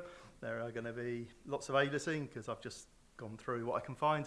Unfortunately, lots of history in terms of how we move, as we move between departments. We've lost lots of our history of the department, which is really sad, really. But I pulled out a few examples, I think, that hopefully talk to the theme of change. So the first thing, when I started, we literally just turned off 405 line television. I remember getting hold of one of the sort of converter units because someone had an idea that we can reverse it and make it do 405 line to 65 line for some archive work. The specifications, which will be relevant later, they were very thin. This is still the white book. It was a tiny document describing how sort of television worked. The world was relatively simple. But one thing that hasn't changed, actually, was BBC needed some further income. So I was in one of my first major projects, so I set up with the idea of how do we actually extract some money out of the spare capacity we had in what was the vertical blanking interval. And myself and some other colleagues, we created a system called BBC Datacast. It was state-of-the-art, it describes here, because it could deliver 12 kilobits per second reliably across the country. We hadn't really thought of anything like the internet at that point, but this was going to be the future. And to some extent, it did become the future, because as we entered this sort of privatisation era in Thatcher's Britain, everyone was very interested in share prices, and how people access to share prices became really important. Another part of Britain was very much interested in betting and what happens to the bookmakers. So the BBC ended up providing a system where we were delivering share terminals and William Hill and other bookmakers using spare capacity in our broadcast capacity. As always, there was a competing system, and Philips had something different. This ran for a large number of years. You could end up buying add-ins for PCs, but this was really the first example of the BBC trying to commercialise some of its technology. It needed income. So we move on a little bit in years. There've been many, the world goes digital, there've been many early experiments with digital video, particularly how we interface between equipment. I got involved in building things like digital video jack fields. And it was really very difficult to make parallel digital video work. And Sony came along for the first set of chips. These are actually, I still have these, some of the first chips we ever got, which were capable of doing serial digital video. And it really was a breakthrough for the industry. It made digital go from very individual bits of equipment. We can now start creating islands of substantial video processing. And that really was a breakthrough for the industry. And that, whilst the BBC was involved in doing some of its own approach, the approach from Sony was by far the best, and that completely won out as the right solution. But what that enabled is to move from small parts of digital processing to much larger islands. And as part of that, we had the increase in complexity in integrated circuits. So we started thinking about the problem of frame rate conversion again. That's the issue of how you go between US and European standards is always a problem. The picture's always juddered, or things didn't look right as you went between the two frame rates. But things are also complicated in the BBC at that point. So as we set off on the problem, we couldn't quite design what we wanted. So the first thing we designed was a video slow motion machine. And its job was to try and take a standard VTR output and actually produce very high quality slow motion output from it. And that got as far as Wimbledon, and we used it at the Barcelona Olympics. But it really wasn't the problem that we wanted to solve, because we knew that was very, very hard, and some of the issues you just heard about capturing images became very evident. But what did happen after that, and why the BBC has the Queen's Award for it and myself in the middle, is colleagues at Snell and Wilcox took some of the technology and they turned it into the Alchemist, which became the world's best ever standards converter. To this day, it's still one of the best units ever produced. And just looking in this month's Simpty Journal, there's a really interesting little quote at the back of it where it talks about phase correlation, which was one of the techniques we adopted in motion compensation. It was the best approach ever for frame rate conversion. So that was quite nice, getting the Queen's Award as a trip to the palace. And a good project and a great bit of collaboration and some really interesting technology that we created. But there was also this idea that these islands, we were going to have this analog TV was going to exist for a long time still, so we had to have a way of trying to go between this sort of digital world, Rec 601 as it might be called, and the analog infrastructure that we had. So some very clever colleagues did a lot of work around the digital filtering, and we created a system called Compatible Component Coding System, or ComCUE as we call it. And its idea was literally to deliver parallel digital quality video over analog connectivity. And I designed these boxes, both an encoder and decoder, which ended up being sold by Snell and Wilcox.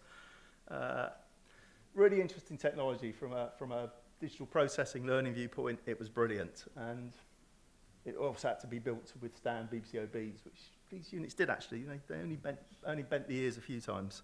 And they actually made it to the field. We also won awards. This was one particular award we won. Actually, remember we won an award from the RTS. But the one thing I'll note about this in the concepts of change is this was very much seen as the transition technology, and it was going to help this transition, which is obviously going to take for years. But actually, the media business, the broadcast business, knew what was the right direction of travel. And as a transition technology, this really didn't last very long, and the right solutions came out. So, one of the things I say now to my team, if anyone comes and tells me you're going to do this for transition technology, I run a mile. I just, as a concept, this is not something I support as a way that we should ever operate. If there's the right solution out there, that will always win out. So next on my list of things, a little bit of hanging around before this came along, but 1995 or something like that, the BBC started getting very interesting in actually digitising distribution. The first thing I was involved in very much was how the BBC launched on the forthcoming Sky platform. The BBC had no means of managing metadata. It was just a completely alien. We had schedules, but we didn't know about how to make the TV guide, the grid, which became all important, operate.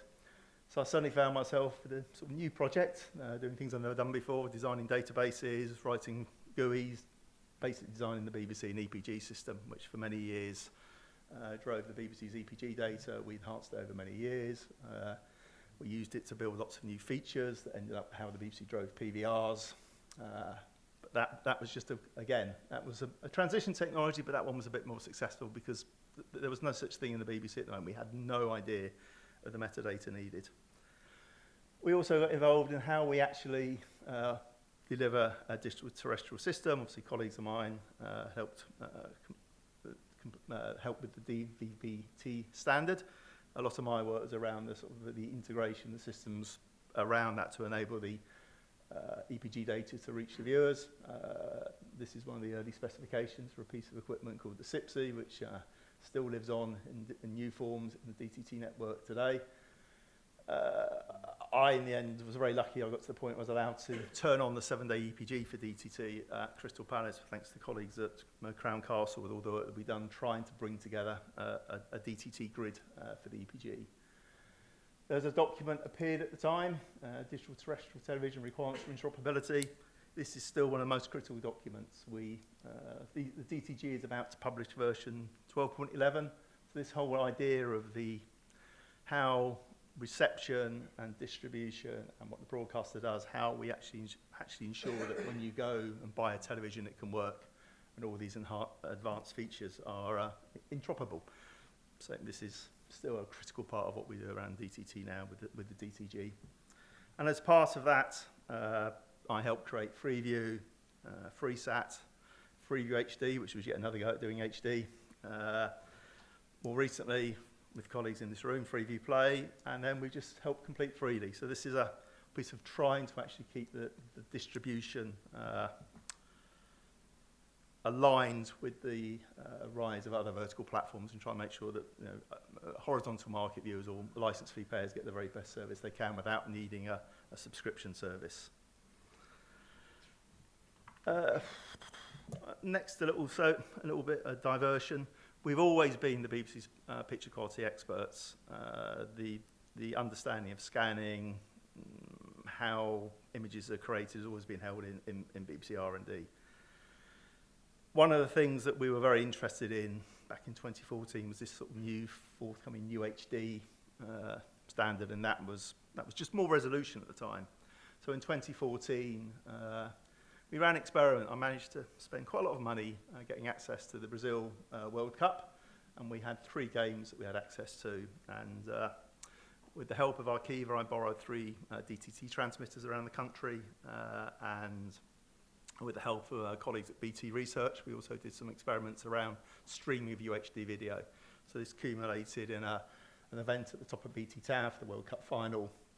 I think it's probably one of the first large-scale UHD demos, say both over DTT and streaming. But as we retrenched back to R&D, we thought, well, actually, the first time we watched some UHD, that's brilliant. The second time, the pictures are quite sharp, but the third time, well, we've seen all that before, really. And we sat there and thought, well, what does UHD really mean? And it couldn't just be more resolution. That really did nothing for people. It very quickly, you became used to it, didn't really engage the audience. So we set off on a stream of work which took much longer than we ever expected, which just really helped to create a better UHD system and the whole concept of better pixels. That led ultimately to what we covered for the coronation of King Charles, which is probably the world's largest UHD outside broadcast. But through that, we created a high dynamic range system called HLG, which is still used by the BBC now for VOD and limited amount of live. It's almost in daily use by Sky, who've taken forward that technology. And we're very proud to receive an Emmy directly for our workflow work. And also we received, we're part of an Emmy that the ITU won for the contribution to ITU BT2100, which is one of the key specifications. And then finally for my section, future broadcasting. So this was, you find this E&T magazine at home from 2008, where the future of broadcasting was being discussed. We're in 2025 at the moment. My week this week has been dominated by various meetings and papers about the future of broadcasting. How do we move from this world of broadcast into an IP future? It's really exciting. It's still it's a really vibrant, exciting area to work in. We await the UK government in their green paper later this year, early next year, which will set out at least their view on how we're going to sort of take the next step forward in broadcasting. So for myself, I picked up on television when it was 405 line. At this point, I've got to 2160. I'm not expecting to go any more. If anyone tells me I want to do 8K, I'm not doing that. Don't believe in it for all sorts of reasons, unless we have much higher frame rates. So as part of my story about change is really the massive range of technologies I've worked on. I started off as an electrical engineer. I used to sit in that room and attend lectures on bits of broadcasting, but I've worked on so many different technologies in order to sort of further broadcasting for the benefit of at least the BBC viewers and often viewers across the PSB space. And I'll finish my statement on change. It's one of the bit of advice I often give our sort of young engineers at work, which is don't define yourself by the skills you have now, but define yourself by your ability to change. Because this is what this industry thrives on, your ability to change, pick up new technologies and apply to broadcast and solve the problems. They are just as complicated today, if not more, than anything we faced in the past. The internet transition is going to be an enormously complicated task. To get to the scale we require, some of the technologies still haven't been invented, and there are people in this room who are going to take that forward for us, but I look forward to excitement with that part of the world. So that's my take on change. I will pass on to my colleague Phil Tudor, who will tell his own individual journey.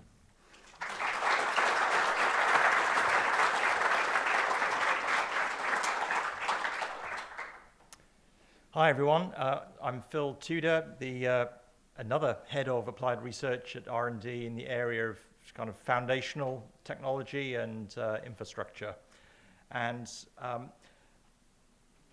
our title here, The Only Constant is Change, is really emphasizing that the industry reinvents itself constantly. We've heard that, right? We've heard right back to how it started, and so that's like literally true. The Greek philosopher who said that, he was bang on.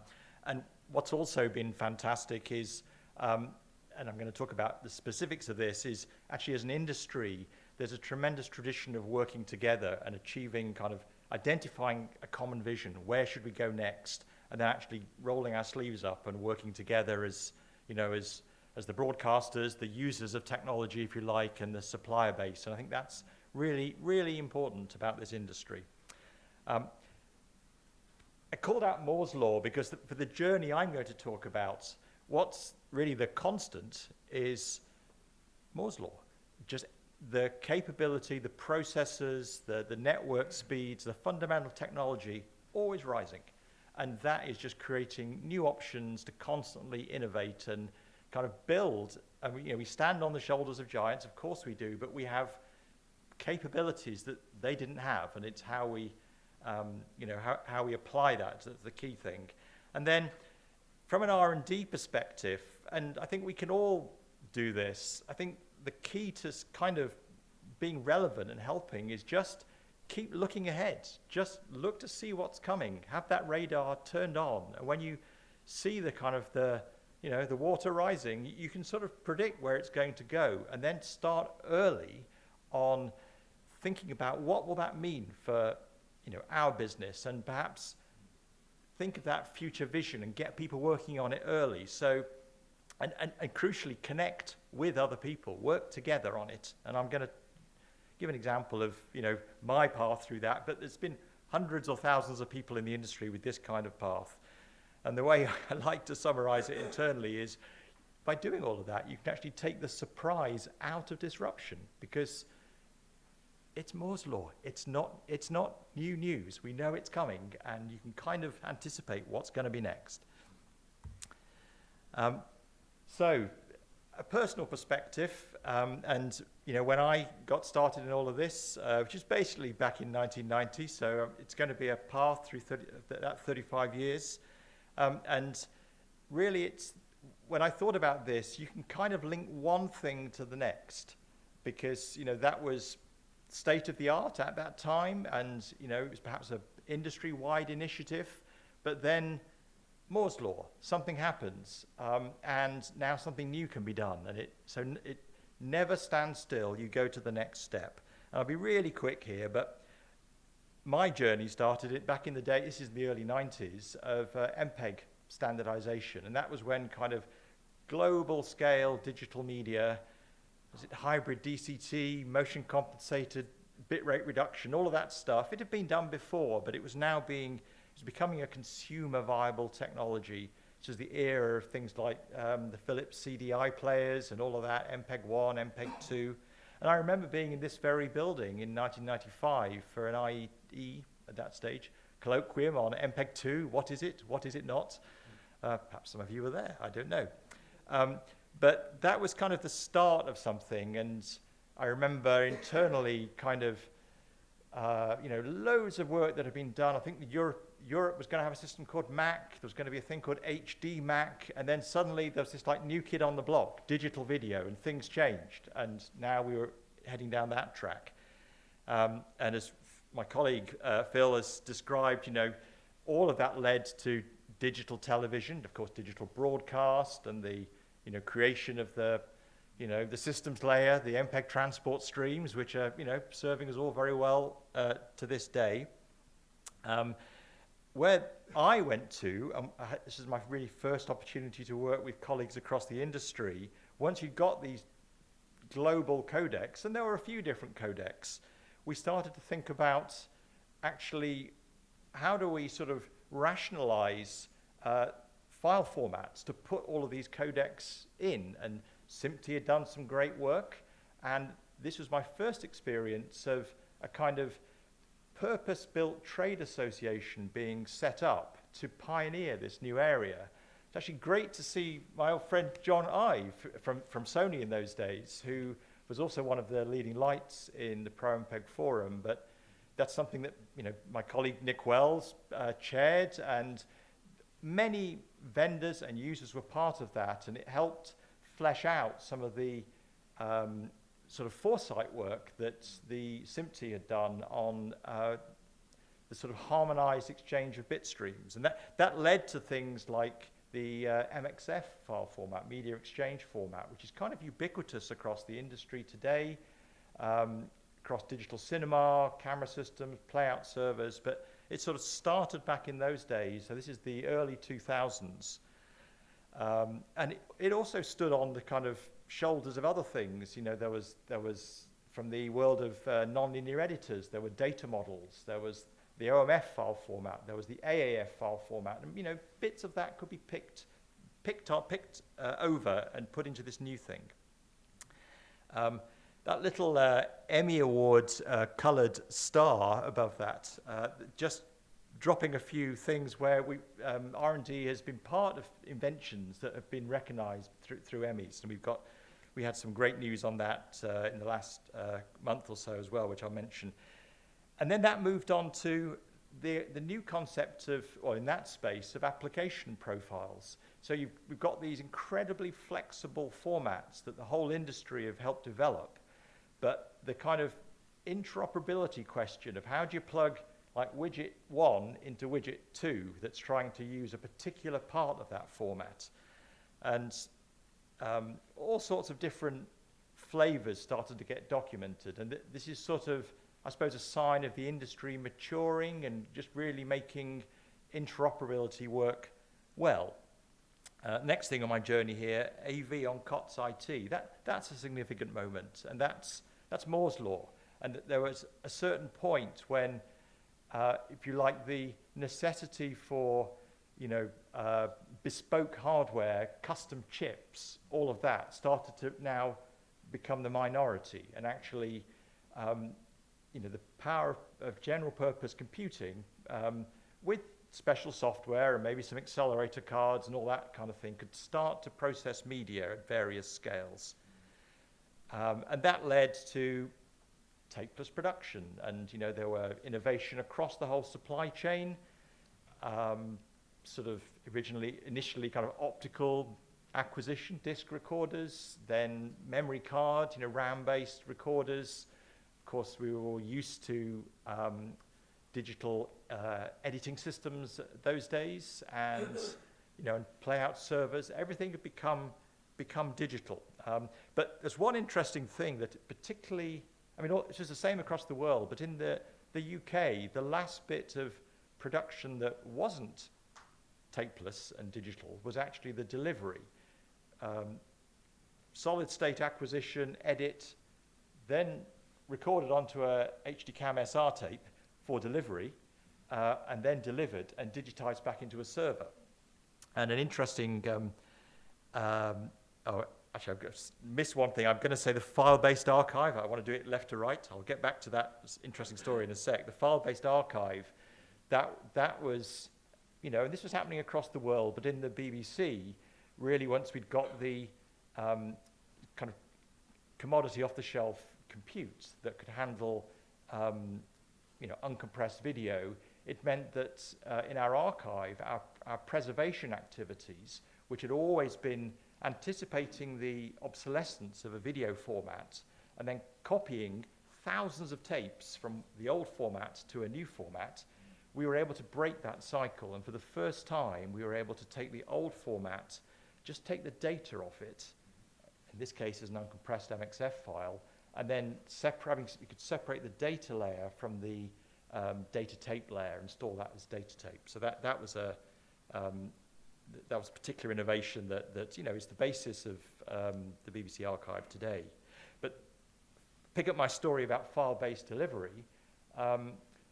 Actually, what drove that, and I'm sure John will be well aware of this, at the point where there was the tsunami in Japan, and actually the Sony factory where these HDCAM SR tapes were being made was, I guess, buried in the mud. It was obviously a terrible situation, and of course that was a terrible event.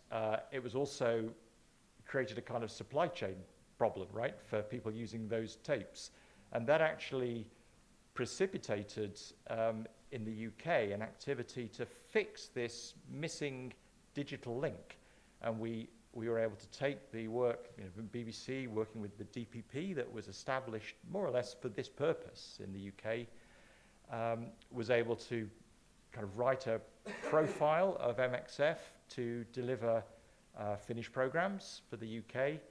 And I think after the tsunami in 2011, by 2014, it's actually October the 1st, right? So it's an anniversary just gone for that.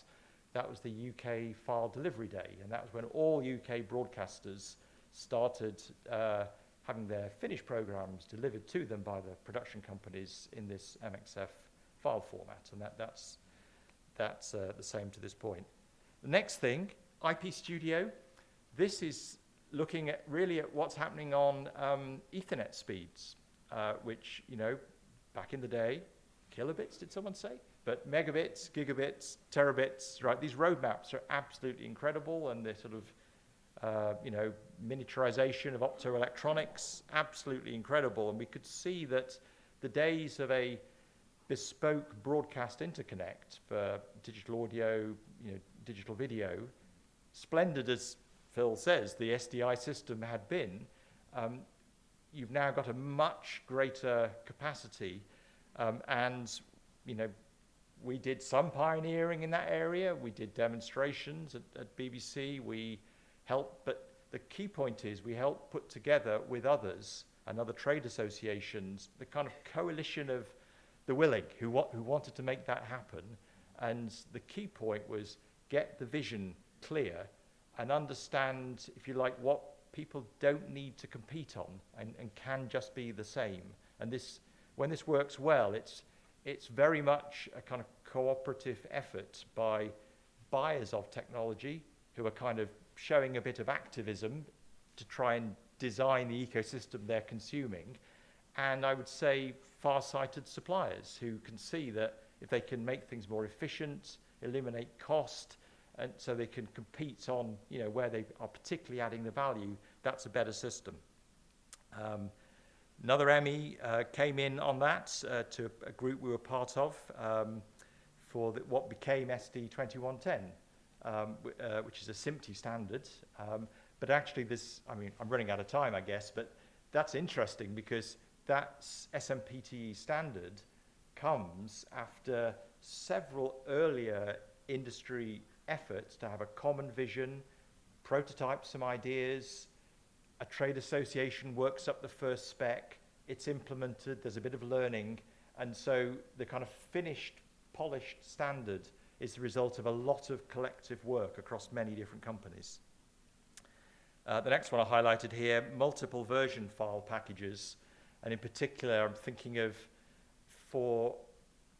again, it's still built on that MXF technology that I mentioned earlier, way back from the early 2000s. This is the format that's used in digital cinema. And the job here, which, you know, a SMPTE group and some trade associations, some kind of the studios really leaned into creating the interoperable master format, IMF. And the idea of that is to describe content where you might have hundreds of different versions and you want a kind of efficiency of being able to describe each version from a set of parts that make up that version rather than having to replicate every element for every version. And this is the basis of a lot of the kind of global VOD offerings where you need to have an efficient way of storing your masters. That was also recognized with an Emmy Award recently. And that kind of brings us to where I think we are today, where cloud infrastructure is incredibly important to what we're doing, but it's also hybrid. There are things that must be in our facilities, must be where the talent is.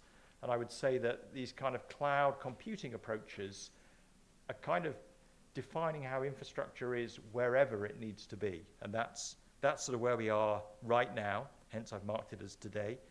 And what's around the corner, who said it? Software is eating the world. That is what's happening. And that is an incredible potential for innovation because it will mean that like new ways of working can be very swiftly replicated. And, you know, we're seeing a lot of that in the way that new technology is offered now. So, and much more automation of all kinds. And, you know, I'm not specifically referring to AI. That's part of it, which is, of course, applies all the way up the stack. But it's I suppose, part of dealing with scale and software. And then our recent news as our department is, as well as the Emmys I just mentioned, the BBC R&D was actually awarded the Philo T. Farnsworth Corporate Achievement Emmy last month.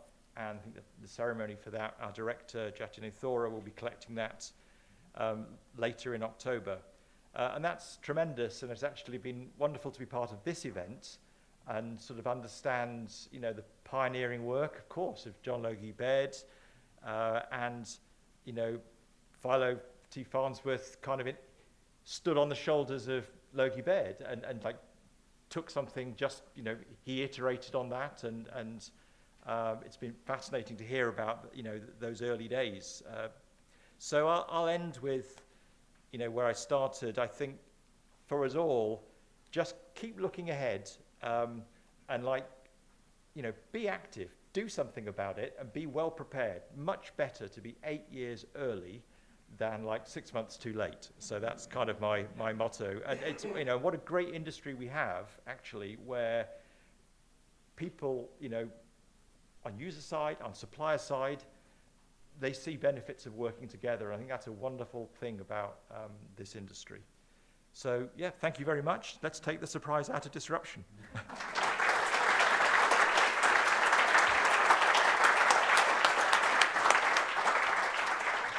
So I just want to probably, there's a few extra slides I have to go through at the end about some mechanics of what we'll be doing in the future and what you can look out for from us in the future. But I want to leave just some final words to add to what everyone has presented this evening. We came this evening to celebrate nominally the efforts of one person. And I think we're all coming away with the conclusion and understanding that it wasn't just one person. There were many people before him. There have been many people since. And there will be many people in the future. In other words, there are many giants out there. And in fact, today, right now, there are many giants yet to be born. So who knows what 100 years from now television will look like. Thank you.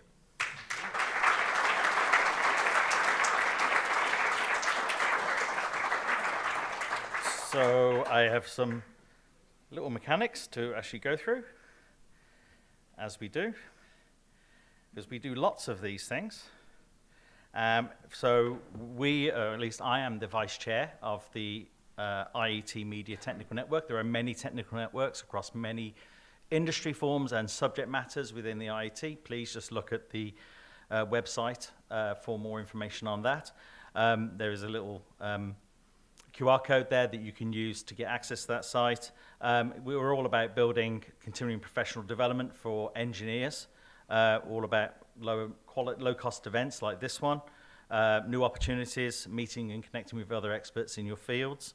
And, you know, because of that, we actually do have coming up an event actually in about a week's time, in fact, where we are going to be involved in conjunction with the Royal Television Society with an IBC review taking place here in Savoy Place. It's taking place in a slightly bigger room, so there'll be more space available, but tickets are still quite restricted for that. It's a very popular event. I do recommend going there, especially if you were one of the many who never got to IBC, or if you haven't been to IBC recently, it will give you a good précis of everything that was took place there. The other thing we do as the IET Media Technical Network, we do sometimes talk about radio. Now, this is not our event. We are a sponsor of Radio TechCon. It's a great event for which is a full-day conference open to everyone involved in audio production, not just radio. Radio is a many varied thing, just like video is a many varied thing. And please do look out for that if you're active in the area or know people who are into the area of audio production, and particularly for radio delivery. And that's taking place on the 25th of November. Do look out for that. And we're always looking to produce more events, doing more events, and therefore you can follow us via NGX, which is the IET's community service, or follow our YouTube channel where videos of events such as this will be published and produced. There's already quite a backlog of stuff there for you to watch and learn about, even including our latest set of lectures delivered at IBC. And of course, if you want to find out more notice about things that we are doing, things that we are interested in, please follow us on LinkedIn for those people who are still actively using it, although some of you may not be these days. So what I'd just like to ask now actually is the presenters to come up to the front, because we do actually have 16 minutes or so, if you so desire, to ask questions of anyone who is presenting tonight. And that's why we've got the lovely handheld mics. So if you hold that one and pass that one around, I will give this to anyone who wants to ask a question. Anyone with a question?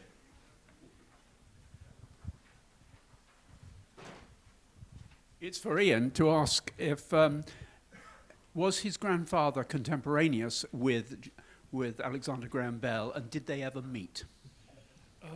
No, I don't think they're, in all the things I read, I haven't seen. He's met a lot of people from engineering and from electronics, and including traveling to the US and to Germany and Australia as well. But Bell and him never crossed paths, as far as I know. The Bell company did do replications of various things that he did, usually a year or two later. And the engineer there was Dr. Ives. he seemed to, whenever I see a thing, oh, that looks like what my grandfather did 2 years earlier. It's Dr. Ives again. So, but I don't think he met Dr. Ives either. So we don't have a full itinerary of who he saw when he was in New York. But there was somebody who'd worked for Bell as well, who was around in the UK at the time. And in 1952, in this building, they did a reenactment of 30-line television with a mirror drum scanner, and he was the subject on the scanner. He was the test subject. He was William Taynton, and he had a history with the Bell Company. So there were definitely some links with the Bell Company, but I think that video phones were definitely something that my grandfather took forward. And there are various systems that were used. One of them was a company called Television Baird Nathan in France. And what they did was they used infrared in the camera so that you would be able to look at the screen and see the person you're talking to. So unlike that first Bell demonstration, which was actually just one-way television, one of the people couldn't see the other person speaking to them. Only the television only went one way. In the Baird Nathan system, because they used infrared, you could see the screen. You weren't getting blinded by a light in your face. And this was similarly done with the German technology as well. But this is going to go off on a whole tangent on their phone system. And there was an investment. They were a one-quarter founder of Fernseh in Germany. But then a major church took the money from Fernseh, and he got into the black book of people who were going to get in trouble if Britain was invaded. So they did sort of escape from that company, but the phone service continued, and it was used through the 1930s, probably more in Germany than anywhere else for the video phones, set up in a few post offices in about 4 or 5 cities. I don't know the exact number, but there were more than a few cities that had that. But Alexander Graham Bell, near my house where I grew up in Canada, we're about a 30-minute drive from the Bell homestead, which is where he lived for a short period of time. So that may have helped influence me to become interested in this stuff as well, visiting there. So there's the last part of the question, I guess. Thank you. A question for Ian. You mentioned there was pushback from radio, especially in America. So what did they do, or what impact did that actually have? And then also a question for the whole panel. If they had persisted with Baird's technology for a long time, how far do you think they could have taken it? You had a comparison slide with today's TV. Where do you think we might be? Well, those are both good questions. Okay, had he not died sooner, had he lived for another 20 or 30 years, that's a good question. But to go back to the pushback to start with, in the U.S., it was RCA and Farnsworth who were having a patent dispute about the electronic television camera. And one thing about the electronic television camera is you see that the two halves of it are kind of there. There's the image dissector, which is the electron image, and you've got the iconoscope, which is the charge storage. And then you see both of these principles being incorporated in the image orthicon. And I think there was an awareness of this, and they thought, if we're going to tip the scales on radios, let's make sure that television is really ready to go before we introduce it to the public. So they could have introduced something in 1936 in the US, but they didn't. They introduced it in 1939. And I think that there are a few reasons it was introduced earlier here, perhaps maybe before it was fully ready, one of which was my grandfather's influence. I think another one was they wanted to test it on a market that was less sensitive, because RCA was making so much money in the US that they thought, why don't we test it on the British? And I'm not the only person who said this. And Germany had a whole other attitude toward it because they were different politically, which is a whole other topic. But the radio propaganda side, Marshall McLuhan said radio and film are very good for propaganda, especially if you want to start a revolution. Television is very good for stopping a revolution. So the Germans had to take very, very careful control of television and put it into parlors, make it very film-like, and put certain types of content on to keep it from causing trouble for what they were trying to do. So the radio pushback is different, I would say, in all 3 countries. But I think we kind of won out in a way because we got earlier television. We had a lot of great things being done, especially for the London area for entertainment. It was only for, there were only about 20,000 sets by 1939. But it gave us a lead in a lot of industries relating to television. And Britain today is still a world leader in television, so I think it's had a good impact. But going on, if my grandfather had lived longer and his ideas had been incorporated, the suggestions of the Hankey Committee in 1945 if more of those things had gone forward, color television might have arrived earlier here, and that would have been a blessing and a curse in some ways, depending on what system we got, because the Americans did get color television early. They had a field sequential system which came in 1951, which wasn't, in the end, successful. And then they had in 1954 the NTSC standard, which I'm sure a lot of people know was called Never Twice the Same Color by certain engineers. The TV was, I mean, I know about the CT100 because I used to be a curator of a collection that had one of them. And it broke down all the time. You needed an electrical engineer in your house to own the set. So that was maybe a bit too early, so they kind of were the guinea pigs for color television. But I think if they'd adopted the telechrome, that was really the state-of-the-art technology for my grandfather. It was a 600 line, no shadow mask at all, so the fill rate is 100%. And you know, on a lot of color sets, black and white's 100%. Color sets have the shadow mask in there, and you get 70%, 80% fill rate. But the telechrome had 100% fill rate, and my father went to see the telechrome demonstrated as a child. He was about 10 or 11 years old. And he said it was every bit as good as the PAL system, but even more vivid, brighter colors, which is completely in line with what my grandfather had said about it and what people who saw it had said about it. But he also said that the person who was on it, who was smoking a pipe, it was E.G. Joe Anderson, my grandfather's assistant. The smoke from the pipe was extremely realistic as well, and it was almost like looking at him in the room. So if somebody was to recreate a telechrome, I think that's where it probably would have gone. And with cinema television, it's hard to say what would have happened there. That was the other line that he was in at the time. 405 line would have definitely gone ahead, but there may have been a color version of 405 line with field sequential scanning as well. That might have happened as well. That would have been compatible with the black and white sets. And you could have even put a color wheel on the front of your 405 line set to get color television with this system. So there are a lot of different things. It's a whole book, really, of what could have happened, what might have been. But yeah, I'll leave it there. Thank you for asking. I actually have a question for Angus and Lewis. So here's the question. If you were going to be making the decisions for your professor, your old professor in some respects, what would be the next project in the TV vein? Would it be stereoscopic television or colour television? It's got to be colour, really. Yeah, colour. Maybe having a speaker included within it as well. I think that's something that we would... Wow, innovative. Yeah. Audio as well as video. I don't know if you've got any. I think one thing that we sort of missed out on our version was having a way of combining the video and sync signals. So I think that's maybe one thing that we missed out on. That could be a way to take it, but not so sure. Question for the fields. We've heard about 100 years from 30-line black and white all the way up to 2160 HDR. Phil Tudor, you talk about looking into the next 8 years. Phil Layton, you say that's not 8K. What is next?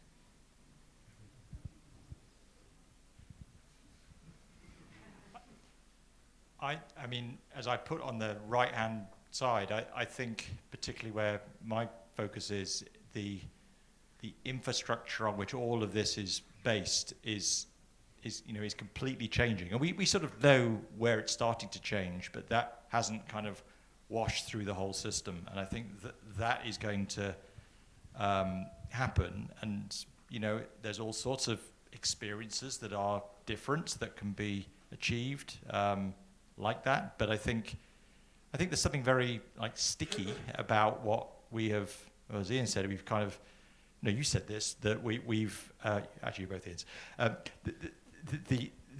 we've kind of, we're evolving to be creatures who work with these kinds of forms. So have I answered the question? New forms of I guess personalization, and you see that in I guess that the media habits of the young are different to media habits of older people, and clearly that's sort of changing. So much like at the editorial level, a much broader pool of content, and an infinite amount of stuff out there. But Phil. Thank you. Well, to answer the 8K question, I will concede, I think in production, there's possibly a use for 8K. I think one of the things we sort of got wrong with UHD is the balance of how we got resolution through the chain was wrong. We probably should never distributed UHD at UHD. You know, UHD camera, UHD panel. You know, there are good engineering reasons why how you align the bandwidth through the system. But we got taken there first with a complete UHD chain. I think I've seen some stunning 8K pictures. I think if anyone wants to think about 8K, you need to think about frame rates. Everyone forgets about the relationship between spatial and temporal resolution, and the two things are completely connected. Certainly we've done work. I think one of my colleagues, I think presented at IBC one year, just work around what sort of frame rates you need to avoid strobing and judder. You get up to around 700 hertz. Now, we never advocated for that. But some of the theoretical analysis and looking at how the eye and the brain operate. So definitely, if anyone wants to look at more spatial resolution, you definitely need to look at more temporal resolution in order to get a workable TV system. In terms of what's coming next, some of we haven't really talked about areas of work that we're doing now. One of my team's research areas, we have a lot of work about hyper-personalization, and that is about how you make TV more inclusive. How can you use techniques either in the cloud or actually increasingly even in the end device to make more inclusive television services. There are things you can do around helping neurodiverse people, the contrast ratio, flashing lights. There are many different ways that we can help hyper-personalised television for individual use, and I think that's a really important direction of travel. I think that's something only the IP transition can give us, because you can't deliver personalised TV through broadcast. Well, we've got time for one quick question. Thank you. Ian, I'm very interested to know how the legacy of your grandfather is propagated through your family over the generations, the influence it's made. I think earlier you mentioned that it was almost like a small industry. Would you like to give us an impression of how your family has reacted to the legend that was your grandfather? Thank you. Oh, thank you. I immediately go to something that's been on my mind lately that my Aunt Diana said, she's the oldest child of John Logie Baird, and she passed away about 10 years ago. And she said that the Baird legacy is kind of like the stock market. It goes up and down. So we go through periods of there being a lot of interest in John Logie Baird, and then there's a sort of quiet period, and then suddenly there's a lot of interest again. And I guess the last really peak interest was around the millennium. And now we've got some more interest now because of the anniversaries, starting with some of the other anniversaries that started like in Hastings and Selfridges, but now this is really the big one today. And the legacy has really gone through, like when he passed away, my grandmother was looking at the time that was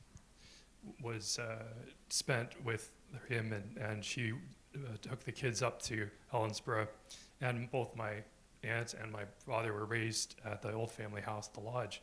So we have a connection with the Lodge in Helensburgh, because not just my grandfather, but then the second generation, my father and Aunt Diana, were both raised there as well. So we've got a strong connection to Scotland as well. And my dad also went into engineering, I think partially inspired by my grandfather, but became a chemical engineer. And he was causing trouble with certain kinds of chemicals in Helensburgh, which I shouldn't go to talk about at all. But he got interested, rather than electronics and electrical stuff, he was more interested in chemical engineering. And he ended up doing a PhD at Cambridge in chemical engineering and got a job in Canada. But he was the more technical person, so he's been the kind of historian about my grandfather in a lot of media interviews and various documentaries that went on. And the two documentaries to see would be TV is King, which is with an antique dealer called Michael Bennett Levy, who collected a lot of old TV sets. And the same director made one with my father called John Logie Baird, The Man Who Saw the Future. And that is really well done, and my father travels around. It's about 25 years ago, visits some of the buildings that my grandfather worked in. And this was alongside the book called John Logie Baird, A Life, which was written by my father and a friend of the family, Anthony Cam, who is no longer with us, sadly, as well. And there are numerous other books which we've been consulted on, and my father's been on a lot of the interviews and things, and now I'm doing a lot of the interviews. I got into it a lot after leaving university. I started collecting old TV sets. I still have about 100 old TV sets. So I got into it big time for a while, and then I did it as a career as well, as a museum curator, which I still do from time to time. The last exhibition I worked on was 2019 in Toronto at the MZTV Museum. So if you're in Toronto, there's a big John Logie Baird exhibition there, which I co-curated. I was not 100% curator because I don't live there. But yeah, it's gone up and down, and it's been very intense at times, but this is a great opportunity to be here and speak to experts in the field, so I really value this opportunity. And so it's been a great highlight, and I can't wait to tell my father, who's in Canada, and wishes he could be here, I'm sure. But anyway, thank you very much for asking the question. Thank you very much. And I just want to give a final thanks to everyone who's been behind making this event occur, from the panelists themselves who've come along and greatly given their time this evening, to Ian Logie Baird. Thank you very much for everything you've told us about your grandfather and a little bit about your father, and I'm sure he'll like the video when it does get delivered to him. You can watch it in its full. And thank you very much to the students for actually making a working reproduction of the television with Wi-Fi being corrected, not Bluetooth. I don't mind being wrong, as long as it's right in the end. Thank you very much indeed, and I hope you all enjoyed the evening, and look out for future events similar to this across a broad range of television subjects. Thank you.